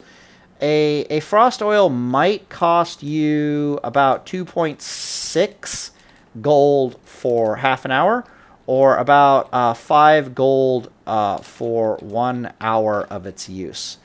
Meanwhile, Shadow Oil over here is upwards of like, oh god, they're like 12 gold a pop practically. Yeah, no, let me think. Material wise, they're 8 gold a piece. Yeah, just from a market standpoint, so they're like 16 gold for 1 hour of its usefulness. And this, ladies and gentlemen, is why we use motherfucking Frost Oil. Frost Oil is your boy. Shadow Oil is not your boy. Please do not use Shadow Oil. Feel free to test around it. Understand its internal CD mechanics. Maybe you want to use it with like a Deathbringer, just because Deathbringer is swinging so slow. But for the faster weapons, and especially if you're using Seal of Righteousness, you want to go with the Frost Oil. If you're not using a Seal of Righteousness, if your tactics are revolving around not using a Seal of Righteousness, Shadow Oil might be the better way to go, if we're talking about oils in general. Okay. We are now done with the one-handed section. We are done with the one-handed section at the 1 hour 16 mark. Probably because I spent 15 minutes talking about fucking Prop Paladin, but whatever. Moving on. Let's move on to the two-handers. And then we'll talk about some items of interest. We'll move on to the two-handers really here. So I have a mixed feeling about two-handers. And I'm just going to pause the video real fast, and I'm going to type in all the information on the two-handers that I have available. And you're going to see why, very rapidly, why I have a very mixed feelings on the two-handers in general. All right, we are back. Okay, so let's see, where am I at here? This is where I'm at, okay. So, from what I've heard, and I've heard this only from Warriors, and I haven't really looked anything up on Paladin Discord, so you probably know better than me on Paladin Discord, but according to the Warriors, Untamed Blade has something like a 10% base proc chance. I really can't trust Warriors all that much all the time, because it's like, dude, are they aware that they're damn... Are they aware or that their certain little abilities that they do have proc chance, like a hamstring, for example? But they're basically trying to tell me that it's got a 10% base proc rate. There's no reason to assume it wouldn't also have a 20% proc rate with Seal of Righteousness. The reason for that is because every time something says chance on hit, it almost always times 2s with SOR, okay? But every time something says on equip, then it is not subject to Seal of Righteousness. So, for example, almost all of the trinkets that you put on your character just say equip, equip, equip. They're not a chance on hit effect, and so it doesn't times 2 with SOR. So we have no reason to believe it won't times 2 with SOR. Upon proc, it's worth plus 45 DPS for 8 seconds. At the maximum possible capable scenario, and really this is going to bother the hell out of me if I don't fix this real fast. And then the max possible conditions, like we have talents that increase our strength by 20%, and then we have talents that we got Blessing of Kings that also increases it by another 10%. Those two might compound, I'm not entirely sure. But at the end of the day, you're looking at like 45 extra DPS. Assuming you have Kings up is very bad. So I would definitely, but you might have the talents that increase your strength if you're using this weapon. So you might be upwards of like 50 plus 50 DPS for 8 seconds. Assuming you can put 8 DPS worth of damage into your target, this one might be decent for a Wreck Bomb. It's hard to say. Like, I haven't really done the math on Untamed Blade with these statistics. I don't really know if it's that amazing or not. It does have stats. It doesn't have the best stats in the world, but as far as weapons are concerned, any stats that Have stamina is awesome. Agility is just good. The Blood Drinker's officially a piece of shit. The Blood Drinker has a no spell power ratio. Apparently it was patched out in like the last patch right before Burning Crusade. So this is a big FU to our Paladins in general. It's got the slow weapon speed we want in a weapon. It's got stats on it. It's got a proc. But I didn't actually put the proc rates on it because I was so disgusted with the effects of it. But it's got a 5% base, and then it's got 10% with SOR. But because it has no spell power ratio, this thing is almost not worth looking at. Like, it's very, very depressing that this weapon is not good. In lieu of that weapon, though, Kalvindor's Revenge might be better. So the reason for this is because it's a slower, it's a faster weapon speed, which is not good for wreck bombs, but it's coming in at a much higher raw DPS, and as you may or may not know, Seal of Righteousness doesn't really scale very well with weapon damage. I mean, with weapon speed, especially when you start getting the spell powers. So this lack of speed. My bad. This lack of slowness to the weapon might be to Kalvindor's Revenge's benefit. Like, I'll give you an example. So, even though this weapon is a slower weapon, it might not be doing. The lack of DPS and the increased raw DPS over here might cancel each other out. Like, all those stats might cancel each other out, and this wreck bomb might be just as strong as this wreck bomb, even though this is a faster weapon. In fact, I'm pretty sure that they will effectively cancel each other out. The proc on Kalvindor's Revenge, even though it doesn't have a spell power ratio, the base proc damage is pretty substantial. So we can already see it's got the proc advantage over the Blood Drinker. It's also got a faster weapons swing, so it's got the proc advantage in that department because it's a faster weapon. More importantly, and Drakova often talks about this, is there's a number of sweet spot advantages to having faster weapons like a 3.2 or a 3.5 weapon speed, which is what we'll talk about when we get to Dark Edge of Insanity down here. And the major advantage to it is that I suddenly want to make sure I'm actually talking. Of course I'm talking. What the hell? The major advantages to it is how many weapon swings can you get off within a 6-second stun period? And the answer here is with the Blood Drinker, you bash them once, but you don't have time to get off that second weapon swing within that 6-second stun time window. Right? You can get it off before they get away from you, no problem, but you can't get it off before they can do something. And if they're doing something is basically they're stunning you, or they're blinding you, or they're doing something to just get the hell away from.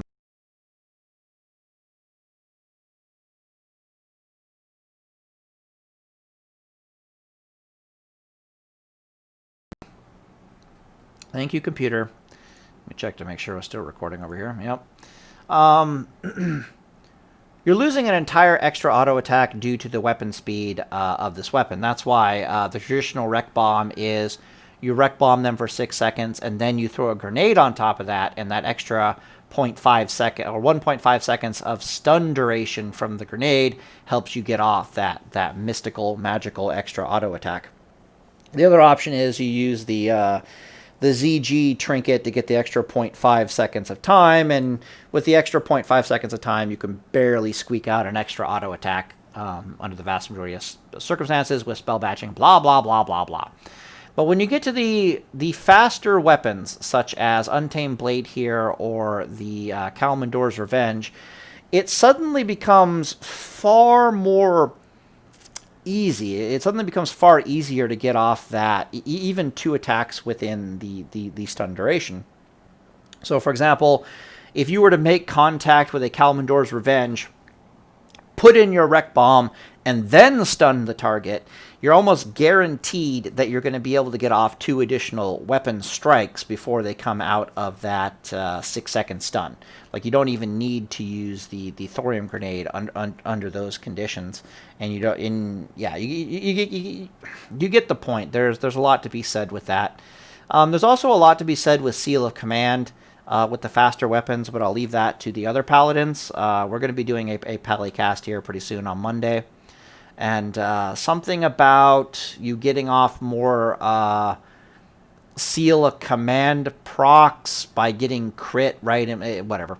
So there's a lot of advantages to some of these faster weapons from a Seal of Righteousness standpoint, from a practicality, from a Wreck Bomb standpoint, especially if the weapon is coming in with these very high DPS numbers.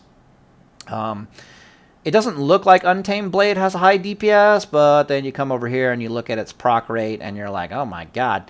Like, if you were to try to calculate like the uptime of this proc rate and then just add it straight to the weapon's DPS, things could get very interesting.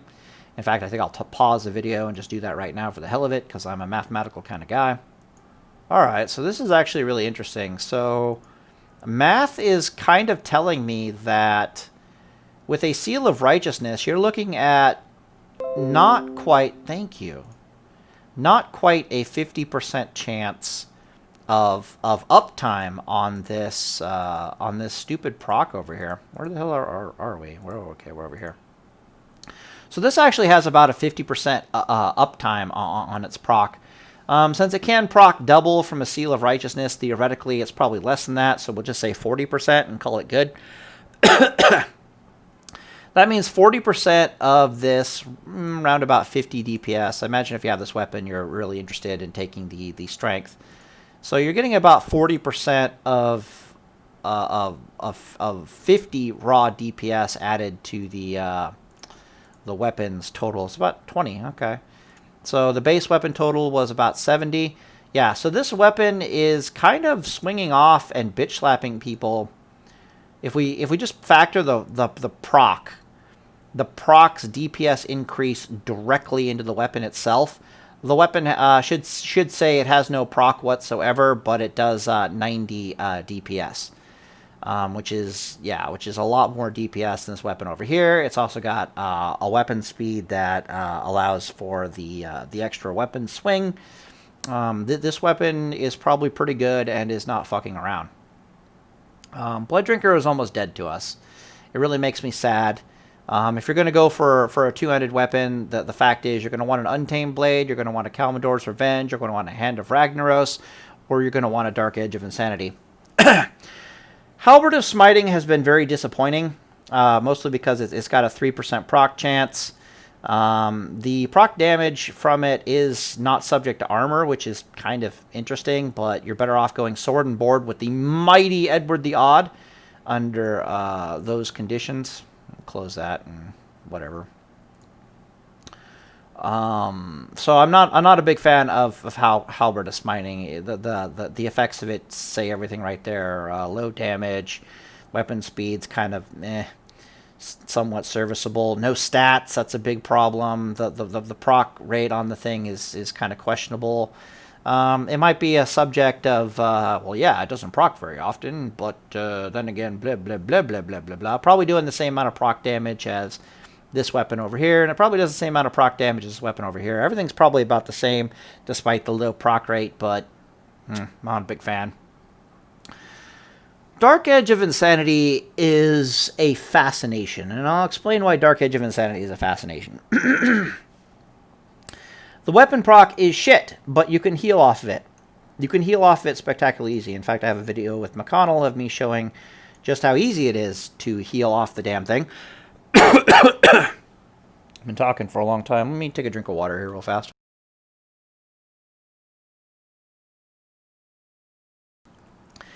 Yeah, so you can heal off the damn thing, and if we're talking about wreck bombs, this means that you're doing less damage in the wreck bomb with a Dark Edge of Insanity, but not as much less damage as you would think compared to the other options that are available. just because of its massive 86 DPS versus any of the others. 90-ish DPS, 80-ish DPS, 81 DPS. And then the weapon speed is what really is the killer around here. I think, ideally for a weapon, Ragnaros, the Hand of Rag, is probably the best Holy Reckoning two-hander possible. If you can't get one of these, I would either go with an Untamed Blade or a Kalvindor's Revenge. Dark Edge of Insanity might be an interesting option. Like, if I was going up against God damn it, an Elemental Shaman, for example, I would want a Dark Edge of Insanity. Possibly over a Hand of Rag, and definitely over the other ones. And the reason for this is because the Wreck Bomb is going to do just about as much damage as a Hand of Rag, despite the weapon speed difference. The DPS will come in, and especially with the 35 strength compared to the 12 strength will come in. I've got more base hit points. It's got agility too. That's fucking terrifying. I didn't notice that. It's got higher base hit points, and it gives me a chance to heal off it, which is a really big deal. So in your typical Wreck Bomb, I'm putting out 5 attacks, and each one of those got like a 10% chance to proc. It's usually like a little less, but it's like whatever. So if I'm putting out 5 attacks in my Wreck Bomb, and I have a 50% chance to heal myself upon contact, that's kind of a really big deal. And I'll explain why in a bit. It's really complicated. So I actually did the math on Seal of Justice, okay? Like twisting Seal of Justice, trying to get off heals with Seal of Justice. And basically, Seal of Justice has a proc rate equal to the weapon speed almost identically. So, for example, let's go back to the one-handed weapons. If I was using an Ancient Hikari Manslayer, every time I attack with Seal of Justice, I have a 20% chance to proc the thing. It's literally 10% proc chance per 1 second of weapon speed. And because of that, it translates almost identical, almost straight in. So a Deathbringer will be a 29% chance per attack. Ebon Hand, it would be a 25% chance per attack. Edward the Odd, it would be a 16% chance per attack. But there's a chance equal to the weapon speed in percentages, basically, to proc the weapon. So a Dark Edge of Insanity, the pros and cons with Seal of Justice healing was an entirely different thing that I might have to make an entirely different video about, or I might have to cover in a Palicast, because there's a lot to go over there. But the moral of the story was, if healing is your thing, use an Edward the Odd. If you have to go for a Seal of Justice heal, then you're going to want to do it on the slower weapons with the Wreck Bombs, not the faster weapons with the Wreck Bombs, or you're going to want to do it with a partial Wreck Bomb. And the reason is because, number one, you can't actually seal twist like Seal of Righteousness with a Seal of Justice. So you're sacrificing all the Seal of Justice damage if you're going for the Seal of Righteousness damage if you're going for the Seal of Justice heal. On top of that, it can proc multiple times in a Wreck Bomb, and if it does proc in multiple times in a Wreck Bomb, it is they are subject to diminishing returns. So if it procs twice in a single Wreck Bomb, the target will only get stunned for 1 second, not 2 seconds. If it procs 3 times, then the target will only be stunned for like half a second. So this is why risking the biscuit on a Seal of Justice, or risking the heal on a Seal of Justice, is best done ironically not with single auto attacks. Even with these slower weapons, like if I swung with a Dark Edge of Insanity, there would be a 35% chance that when I hit the target that it would get a Seal of Justice stun out of it. But it's better to do it with like half a Wreck Bomb. Like if you got a Wreck charge, you got 2 Reckoning charges, then go ahead and swing with the Dark Edge of Insanity and see if you can get risk getting that Seal of Justice proc. And the reason for this is because statistically, if I could, let's say Seal of Justice did not have diminishing returns. Like, it just straight up did not have diminishing returns whatsoever. And rather than trying to get a Holy Light off from a Seal of Justice stun, I tried to get and for those who don't know, the reason why we're talking about Seal of Justice primarily is because the Seal of Justice stun does not share a cooldown with any other known thing in the game. It's just a free 2-second stun that you can add to any other stun chain in the entire game. So you can Seal of Justice stun somebody, and then 6 seconds stun them, and they're stunned for 8 seconds, and then grenade them, and they're stunned for 9.5 seconds, and they just want to strangle somebody to death. So be advised. But what you can also do is you can get 2 types of heal off of a Seal of Justice stun. You can almost always get a Holy Light heal off of a Seal of Justice stun, period, end of story, right? On the 2-second stun, it's super easy to get the Holy Light off on. On the 1-second stun, due to spell batching delay, it's also pretty damn easy to get the Holy Light off. Where was I at with this? I need a drink of water. I've been talking too long. That's where I'm at with this. However, if I used Seal of Justice stuns only for Holy Light healing, okay? Like, let's say Seal of Justice didn't have any diminishing returns whatsoever. I could just swing away with it forever and ever and ever, and every time it stunned the target, I could get a Holy Light off of it, right? Not a Holy Light, a Flash of Light, my bad. Flash of Light, Flash of Light, Flash of Light. I'm only actually healing once every 10 seconds of swing time, which translates into my current Holy Lights in current gear are about 155, and then if I divide that by 10, that's about 55 healing per second. Well, I just went on a tirade before about how Edward the Odd is pimping out at 70 healing per second just by himself. Like, just with Seal of Righteousness, he's like 70 healing per second. So the point is, it's even more annoying than that, because it's like, if I want healing from my auto attacks, the moral of the story with Seal of Justice, at the end of the day, I won't bother you with the math because this video is already long as hell. But at the end of the day, I'll just point out that you're going for Holy Light, so you're not going for Flashes of Light. The Flashes of Light are almost a complete waste of time. You're better off doing Edward the Odd. It might be a very specific, very circumstantial Ret Reckoning type scenario, because Ret Reckoning can't heal in combat, so there might be some uses for it. But the moral of the story is, if you're doing Seal of Justice for a heal, you're going to go Holy Light, because the Seal of Justice Holy Light heal is a completely different beast. So the Seal of Justice, your Holy Light will heal for like 2,100 hit points, and then you divide that by 10. And rather than it being like, what was it? Our other one was like 55. It's 4 times more effective to go for a Holy Light off of a Seal of Justice from a healing perspective than it is to go from a Flash of Light. Why is this important? Well, because we're talking about Dark Edge of Insanity, that's why. So when I wreck bomb with Dark Edge of Insanity, I have a 50% chance that I can get off a Holy Light like a bandit, right? Like, that's what this proc is telling me. This proc might as well say there is a 10% chance on hit. Let me actually put that in here definitively.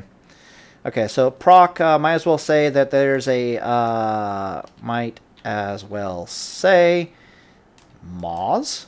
Might as well say. Yeah, that's getting interesting. Moz. Might as well say one heal for, what the heck is it? It's might as well say heal for 1,000 HP on proc. Right? That is literally what this might as well say. Or it might as well say get an extra weapon swing in. Practically, right? Mostly due to spell batching delay. Or, let's see, +1 auto attack. And the reason for this is because of spell batching delay. Because the spell batching delay is it's a little bit of time for the swing, and then it's a little bit there's a God. If you don't know, you've probably seen this. Your character has already swung his weapon at the target before it even does the animation to swing. So your character, when you make an attack, first it has to do the animation to attack the target. Then the game has to register that the effects of that attack on the target. And that the amount of delay to that is like 0.6 seconds. It's like 0.2 seconds for your character to do the swing animation. Then it's another 0.4 seconds for the game to register the effects. So what this means is that when the target is disoriented for 3 seconds, you are about 2.9, maybe 2.8 seconds away from your next auto attack. So this fucking proc might as well say get a free auto attack, or you can use its proc for an extra 1,000 hit points of healing per attack. Let me think. Oh wait, no, that's on the wreck bomb. I don't know what the fuck. Yeah, that's wrong, bro. That is in error. That is very much in error. Yeah, so I was thinking plus 1,000 hit points. That's in the wreck bomb. That's like 50%. What it should actually say is per attack. Let's see. So it would be plus 210. There we go. HP per attack. Chance on hit. Yeah, no, it would say 10% chance on hit. Yeah, okay. 10% chance heal 210. Okay, there we go. That's more accurate. So on the wreck bomb, it heals for, if you get 50% chance that you get a holy light off, that heals you for 2,010 hit points. That's basically what this damn weapon might as well say, and that along with its stats makes this weapon an absolute monster. The only weapon that I would really compare a Dark Edge of Insanity for to its usefulness is the Hand of Rag. Now, the only reason why the Hand of Rag even competes with a Dark Edge of Insanity, or even competes with a Kalvindor, you can see why it competes. It competes with a Kalvindor straight up. It's actually better than a Kalvindor's Revenge straight up, because it's got a slower weapon speed. It's got roughly the same DPS. We really don't care about that. Its speed is a big deal, and it's got a very similar proc rate, proc effect, all that kind of stuff. It hits a little bit harder with its proc, but yeah, it's the speed and the wreck damage that is a much bigger difference. The fire damage is a bonus. Better stats on this weapon over here, but the main reason why Hand of Rag is in direct competition, not with Kalvindor's Revenge. It's better than Kalvindor's Revenge. It's direct competition with the Dark Edge of Insanity, is because of this fucking plus 30 fire resist. Like I said with the Ebon Hand, if you're going to have resistance on a weapon of any type, fire resist is by far the best, especially now that frost mages are a thing, and I mean fire mages are a thing, and fire mages are only going to continue to be a thing. Because of the ubiquitousness of grenades and sapper charges and all that stuff. All that stuff is fire damage. So if you had to pick one resist to stack in the entire game, or one aura to sit in for against casters of any type, you would pick fire resist. It's why on my gear, in my gear planner over here, I'm actually planning on putting fire resist on my Cape of the Trinity. And yeah, it's because fire resist is kind of the way to go. Like I'm fighting shamans. It's like, okay, what aura should I be in? Fire resist. I'm fighting a mage of any type. Okay, what aura should I be in? Well, if it's a frost mage, maybe I go frost. But generally speaking, fire. If I'm fighting a rogue, or as Talleyrand says, sometimes he'll hear the grenade coming, right? Like he'll hear the of the grenade doing its thing, and he'll just switch to a fire aura. He'll just click the button and boom, fire resist aura. So fire is just good. So, moral of the story, if I had the option of either taking a Hand of Ragnaros or a Dark Edge of Insanity, or any of these other weapons here, what would I choose?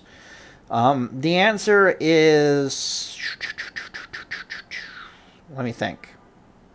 If I could only pick one, I would probably go with the Hand of Rag just because of the fire resist and my particular type of playstyle. I suspect that the Wreck Bomb is really, really good. The fire resist is probably better. The only reason I'd want the only real reason I'd want a Dark Edge of Insanity over a Hand of Rag is this weapon is going to be amazing for fighting elemental shamans in particular. That 40 to 50% chance that I can get a heal off, a holy light off when I make contact with the elemental shaman, it's probably worth its weight in gold. It's probably also really good for dealing with hunters and a number of other classes. It's probably also really good with dealing with rogues. This is a disorient after all. I mean, so I could pair the disorient with like a God help them if I wreck bomb into them. I get like a rogue, for example. I wreck bomb into them. I get the disorient. I go into Seal of Justice. I risk the biscuit with Seal of Justice. My Seal of Justice procs. So now they've been stunned for goddamn 5 seconds, and then I go for the Hand of Justice stun. So now they've been stunned for 11 seconds, and then you grenade them for extra salt and vinegar. So Dark Edge of Insanity has a lot of really good things it can do. But I'm also painfully aware of the value of plus 30 fire resist and then a slower weapon in general. So the plus 30 fire resist, the fact that it's got a decent proc that's serviceable, Hand of Rag is going to be the thing that I'm going for. Personally, I'm going to try to get one of these 4 weapons. I'm going to try to get either an Untamed Blade, a Sulfuret, a Hand of Ragnaros, a Kalvindor's Revenge, or a Dark Edge of Insanity. Don't know if the guild will let me have a Dark Edge of Insanity or not. Probably before Naxxramas comes out. I do know my guild will let me have a Hand of Ragnaros if it drops. So currently on my radar, I'm trying to get either a Kalvindor's Revenge, an Untamed Blade, or a Hand of Ragnaros. So anyways, the whole reason why, and I brought this up at the beginning, but I didn't bring it up in detail, is the reason why I find things to be bittersweet on the subject of the two-handed weapons is we were all hoping that Blood Drinker, like every other lifesteal weapon so far in the game, would have a 100% spell power ratio. It does not. And because it does not, suddenly this makes gearing a two-handed Reckoning Paladin a vastly different beast. Oh, and I also probably should have...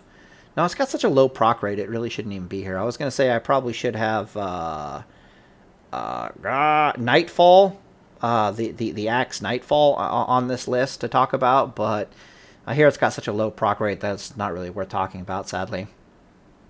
But because Blood Drinker is basically garbage, suddenly we're stuck trying to get an Untamed Blade, a Kalvindor's Revenge, a Dark Edge of Insanity, or a Hand of Sulfuris. It's far easier to get your hands on a Blood Drinker than it is to get your hands on either any of these weapons. Kalvindor's Revenge theoretically should not be that hard to get your hands on. That's why I'm putting my money on getting a Kalvindor's Revenge. Because one of the major advantages to the Holy Reckoning Paladin is that all you really need is a T2 and then like a two-handed weapon. And then, as you can see, almost every one-handed weapon you're going to get is extremely easy to get. The only one-handed weapon that's even remotely difficult to get is the Deathbringer, and that's actually extremely hard to get, apparently. Every other weapon, the Manslayer is pretty easy to get. This you buy on the auction house, this you buy on the auction house, this you buy on the auction house, this you buy on the auction house, and so the one-handed weapon options are really easy. Getting your T2 is also pretty damn easy. This was a trash drop in AQ, so theoretically getting your hands on this was very easy, making the Paladin super easy to gear. But now it's you got to go with a Kalvindor's Revenge or a Dark Edge of Insanity or a Hand of Rag or an Untamed Blade. Good news is getting Hand of Rag actually isn't that hard. I'll probably talk later in a Palicast why it is. I haven't even seen one drop yet, so that makes me sad. All right, so the last thing I'll talk about is a few honorable mentions, just pieces of gear. First off, I need to go test the Black grasp of the destroyer. It says equip, not chance on hit, so it's very unlikely that this weapon times 2s with Seal of Righteousness. But as you can see that even though it doesn't have any stats, and even though it's melee, this proc with a Flurry Axe is absolutely fucking terrifying. Like, it might not sound all that scary to be sucking away 8 mana per auto attack from your target, but let's just go over to the calculator. So let's say I'm attacking every 1.3 seconds, and let's say I'm duking it out with a Shadow Priest. This is a pretty common scenario that I might want to use these mail gloves in. So I'm duking it out with a Shadow Priest. It's a mana war. Hell, I might be duking it out with a Shaman, which is also a mana war, but you're really going to want stamina for that. And I'm doing it for 30 seconds, and we'll divide that by 1.3, and I get about 23 auto attacks out. So I'll just times that by 8. Alright, so that's 184 mana that my opposing target doesn't have, and that I have back towards me. This can actually be a big deal. On private servers, things like this would times 2. So it would be like 360 mana, which is why this thing is on my radar in the first place. With 184, you probably wouldn't want to do it, but to be perfectly honest with you, every little bit counts in those mana wars, like against a druid, for example. So that's 184 mana that you now have that they don't have, which is kind of a big deal. Let me put this in terms of MP5. That's what I wanted to do. 184, yeah, and then we're dividing that by 30, yeah, okay, and then times 5. Okay, so when I say it only drains 184 mana over the course of 30 seconds, that sounds laughable. I convert this into MP5, and I start telling you that this thing is the equivalent, this damn thing might as well read as the following. Let me fan these out real fast here and get some wordage going over here. I don't think I have anything to say about this. So what this is telling us is that this damn thing, statistically, even at a single proc value, might as well say plus 30 MP5. Bruh. Seriously? 5? Oh, I'm pressing shift. Plus 30 MP5 while attacking. And then minus 30 MP5 for enemy while ATT. Yeah, that's basically what this might as well say. And when you put it in terms of that is fucking terrifying. Now, I could go buy one of these myself, but the actual... since everyone's making jagged obsidian breastplates and thick obsidian breastplates, the mats to make a black grasp of a destroyer would actually be a little difficult. But yeah, when I read this proc as this instead, now we're talking something a little bit terrifying. So imagine you're fighting a Shadow Priest and you just have another 35 mana per second, or another plus 30 MP5, and you just have that they're just losing 30 MP5. That's when the Black Glass of the Destroyer become absolutely terrifying. All right, this thing over here is amazing. I've been playing with it significantly. The thing, you can do the math on it, but the thing might as well read minus 120. Where's our Maws? Parentheses, minus 120 magic damage. Now, that doesn't sound all that scary until you realize that, this is only from direct attack spells, not from dots, mind you. That's on top of, like, you could also do that on top of, like, your Blessing of Sanctuary. So then the damn thing reads, like, minus 140 something damage, but there are a few amazing things with the thick obsidian breastplate. I can't confirm it yet, but it might be that when the absorb shield is up, you're immune to other effects. So say, for example, a warlock. Say a warlock decides they death coil you, right? and you're running away like an idiot, but your death coil procs your thick obsidian breastplate, and then they go for a fear on you, and the fear bounces off of you because you have an absorb shield up that negates that type of magic damage.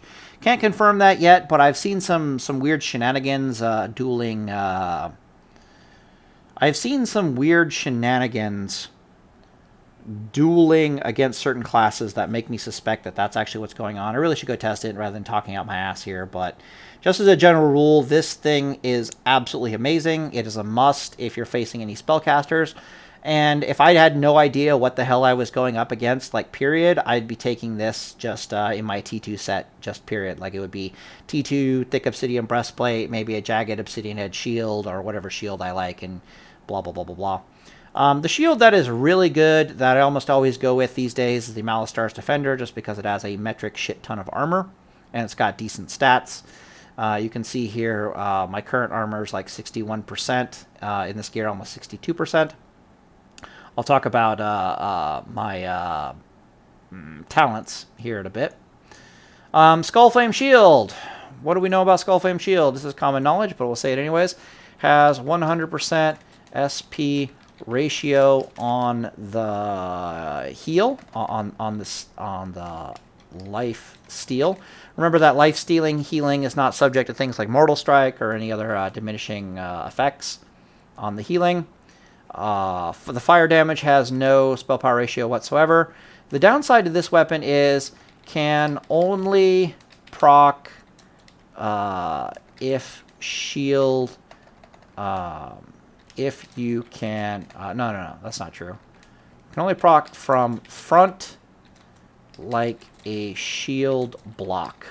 Alright, so this is actually something that got patched. This shield can only proc its life stealing, that things that are in front of it.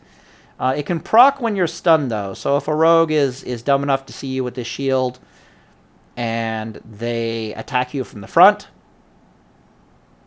rather than running behind you at the back, because when you're stunned now, you can't block, dodge, or parry, so a lot of rogues will just stun you and just keep plugging you in the front. This thing will proc even while you're stunned, but it can only be... If you're being attacked from behind, you'll never see this shield proc. It got patched to do that. It's kind of sad and makes me a little disgusted with it, because a lot of my guides are like, use this shield, it is fucking amazing, raw! Our Obsidian Shield over here, I haven't really play-tested much with it yet. I've just recently bought one, but it probably does exactly what it says. When struck by a harmful spell, the caster of that spell has a 5% chance to be silenced for 3 seconds. I'm very curious to find out what the mechanics of this are in particular. But this gives you... This is probably your #1 shield against casters. Hopefully it makes a sound when it procs or something, so that I can theoretically heal off of it under certain circumstances, but I'll be playtesting it rather thoroughly. The problem with this shield is it doesn't come with stats, but it does come with some resistances. I think it's one of those situations where I wouldn't mind being caught out with this shield. So, for example, if I was wearing a thick obsidian breastplate and I had a jagged obsidian shield just in case a spellcaster came at me, and I get jumped by a rogue, I wouldn't be too terribly upset that I got jumped by a rogue with the shield. But yeah, so that's all I really have to say about that. The last thing I'll talk about is my skill changes. So I have the exact same setup that I do in my holy tree that I've always had, which is 24 points. Basically, you get all the stuff you want, and then you put 2 points into Lasting Judgment.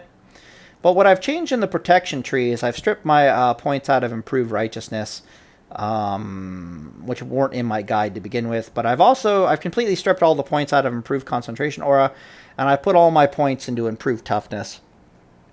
Oh, and I also stripped a point out of Shield Specialization. After doing the math on it, like here we can see my shield block value is 74 currently. It goes up to like 90. Yeah, so it goes up to like 80. Why is it so low? What shield am I using here? Okay, so I have a shitty block value shield. But this is the good shield versus rogues, believe it or not. Okay, so you can see how the block value only goes up by 6. But if I look at my armor goes up by almost 0.5. Yeah. So the moral of the story is Obsidian Edge Breastplate, this thing, has been proving so amazing, especially against like elemental shamans, that I now actually feel very comfortable stripping my points out of improved concentration aura and putting them into improved toughness. This might switch back again when I get good. Get good, scrub. When I start getting good again... Oh, God. This might switch back again when I start getting good at... Boop. Oh, I still want 3 here. Ugh. Ugh. Okay. Is that it? No more points? Okay. This might switch back to something like this again, or you might even put 3 points into there. If I start feeling comfortable in dueling rogues again. But right now I don't really feel comfortable in dueling rogues, so my setup is, in fact, to have 5 points there and no points in improved concentration aura. So the idea behind improved concentration aura for me was I would have a little bit of nature resist when fighting elemental shamans seriously. Then I would have 3 points in improved concentration aura, which gives me a 15% chance to completely ignore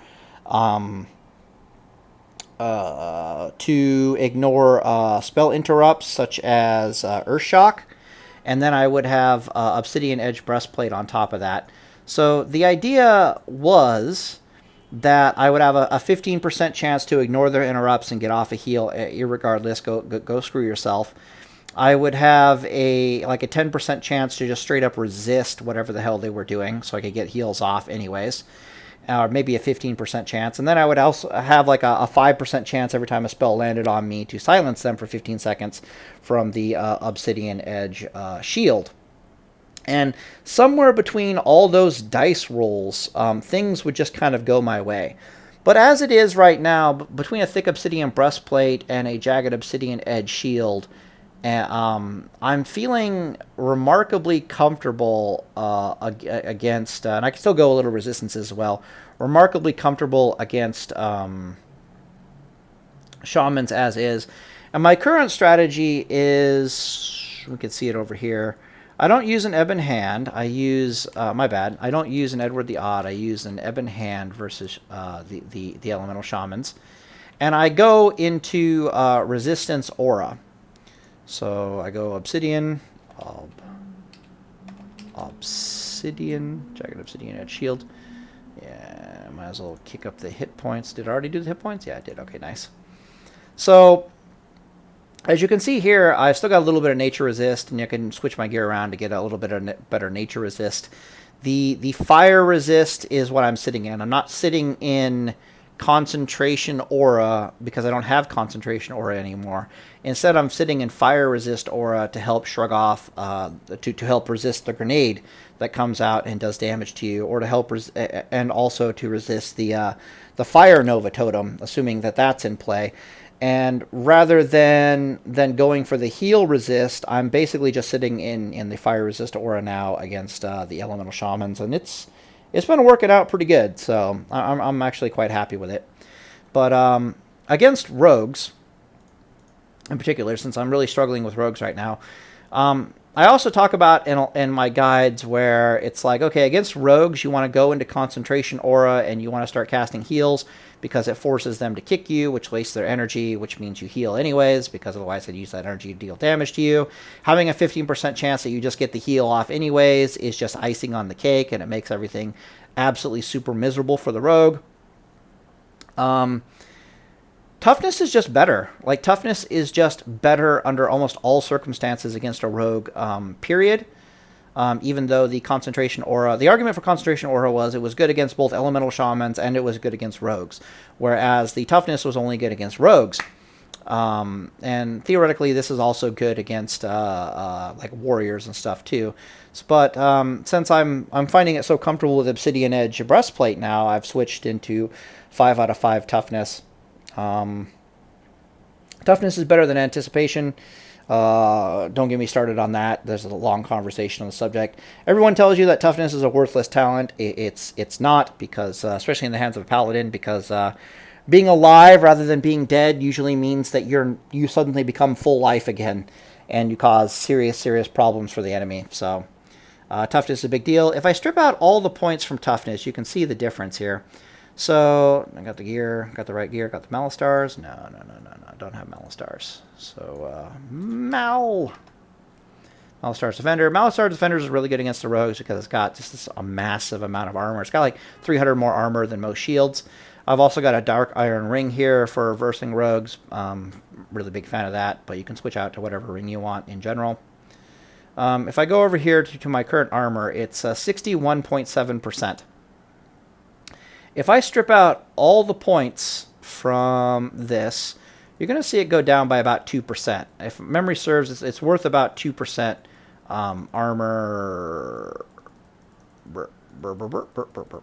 Okay, good. Stripped it all out. Current armor? Yeah. So you can see it's a little over 2% armor. Is that correct? Yeah, 2% armor. Now, here's the thing. It's more important to notice the actual armor total than it is to notice the percent damage reduction. And I'll show you why. So I put it all the way back up, and you can see how I gain literally 800 armor. The reason why the armor total value is really important, like this is why we take toughness over anticipation. Not only is toughness always available to you, whereas anticipation is only good if you're like facing your opponent and you're not stunned. Toughness is always there for you. Is almost all the armor penetration items in the game or abilities, such as Bone Reaver's Edge. I think Annihilator also does it.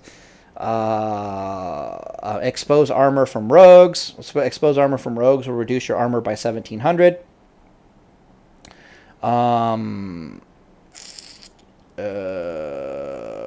Thunder armor. There we go. God, I was like, what's the main one?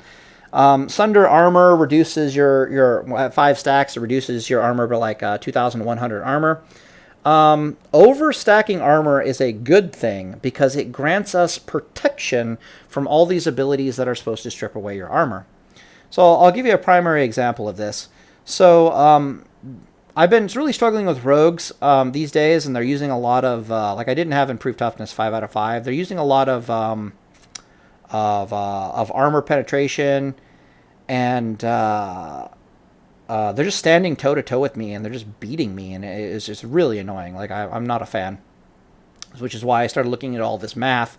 I discovered that Edward the Odd is a beast. Please use Edward the Odd. And in my guides, I suggest Edward the Odd, but I was thinking maybe Hikari Manslayer is probably better than Edward the Odd because, you know, it's more consistent healing, whereas I'm kind of like inconsistent healing with Edward the Odd. It might come through. It might not come through. No, Edward the Odd. Edward the Odd. Edward, blah, blah, blah, blah.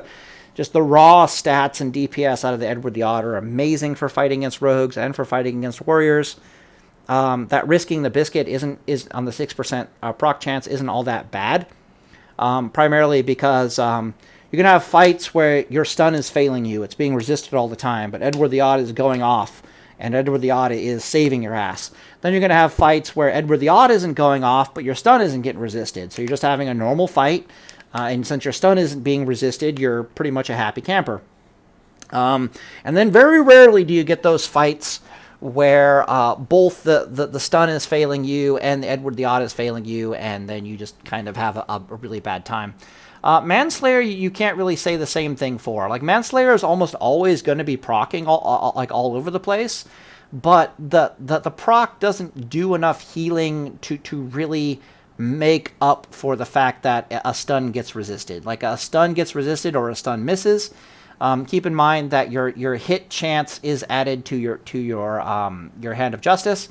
So, for example, in my current gear, I've got a 2% miss chance, which means that my Hammer of Justice has a 7% resist chance. Like, the spell will miss, but it'll say resists. If you're wondering why you're getting so unlucky with that theoretical 5% resist chance. Okay. What was I talking about? You're right. So I was going to try to explain why the armor is so important. So right now I've got 61.7% armor reduction. I'm going to try to strip off from my gear as close to 1,700 hit points, 1,700 armor as possible. Obviously, I can't do it in the shield. That way, we can actually see what the armor difference looks like if a rogue is actually using exposed armor on me. And I'm going to pause the video, and I'm actually going to figure this out. Okay, cool. So, as it turns out, if I take off the head and I take off the chest, that's almost, that's just shy of 1,700 armor, as you can see here. And, ooh, where's my toughness?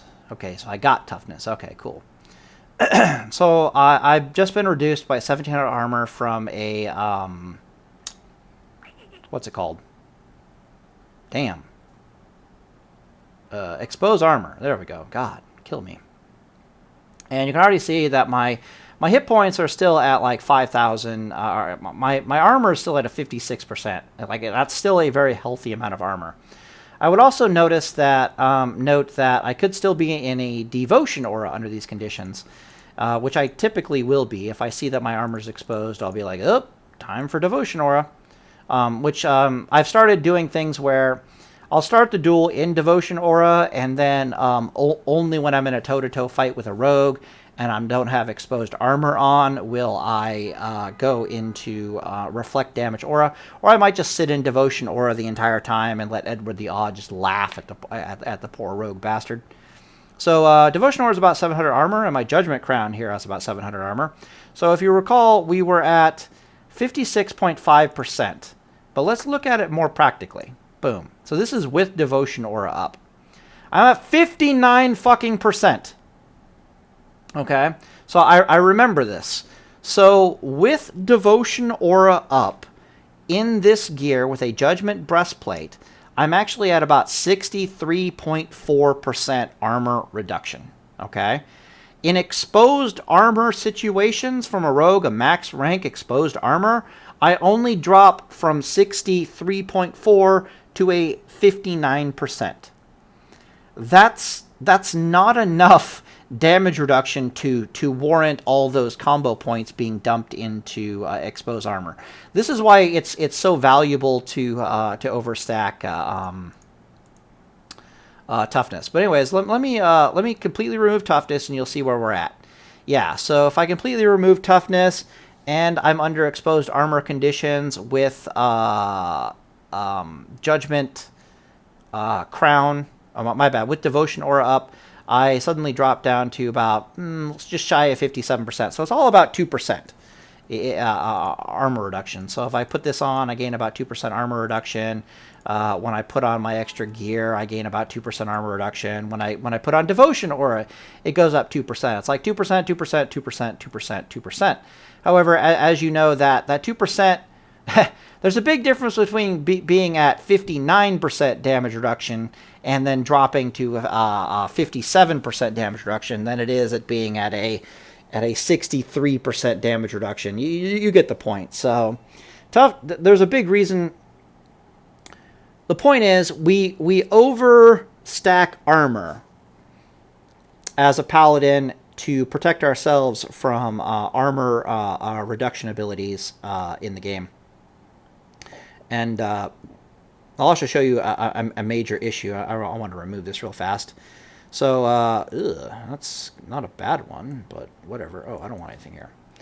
So, I made a video on my warrior guide once upon a time where it basically said, if you're going to fight a warrior, wear a shield. And I'm about to show you why you want to wear a shield. So, a lot of people, they won't have toughness, and they won't have a shield, and they'll have like a two-handed weapon. And that you're going to be sitting at, you're going to have your Devotion Aura on, you're going to be sitting at, let me find a shield that's like 700 hit points. Yeah, 700 armor shield. Where are you at? Deflector? 1500? Oh my god. This is one of the reasons why shields are so amazing, is because they just come with so much armor. Okay, 26. 500? So I want like a 30. 39, that's a shield. 30, that's a shield. 43, that's a shield. Oh god. 36 in shield. 36 in shield. Hey, okay, this is good. Okay, so this is what the, I don't care. Malastars Shield. Okay, this is good. Yeah, that's lovely. Let's go healing. Sure, why not? Okay, so this is you with a Devotion Aura. So this is you with your two-handed weapon and a Devotion Aura. This is your armor total. You're at about 52%. This should look normal to you. Okay. So now you're fighting a rogue, and he decides he's going to expose your armor for some unknown reason. And, or you're fighting against a warrior who's put a few sunders on you. Like, you're starting to get like 3 sunder armors on you, and you're starting to feel it, right? So you're at minus 700 armor from here, still in your Devotion Aura. You just went from like 51% to like a 44%. Like, this is terrifying. This is really bad. So, you can see how this really protects us, this stacking of the armor. Like, under these combat conditions, you're at a 44.5% armor, whereas my Paladin is at a 59% armor damage reduction. The difference between those two is night and day. I've got like 50% more effective hit points, so this is why we stack armor. But I just wanted to show that I've changed my my build a little bit for Holy Reckoning. I'm now going this route and not doing the concentration aura, and instead I'm using fire resist. But I think that's all I have to really say about. Oh, okay, are we done? Yeah. So next Palicast should be coming out on Monday. I've gotten permission from Jacova's wife to have access to him for an hour or more on Monday. So we'll be doing the Palicast episode on Monday. And yeah, hopefully this video... Ooh, 215? 215? Yeah, I'm going to end this video at 2 hours and 50 minutes. And Deus Volt, boys.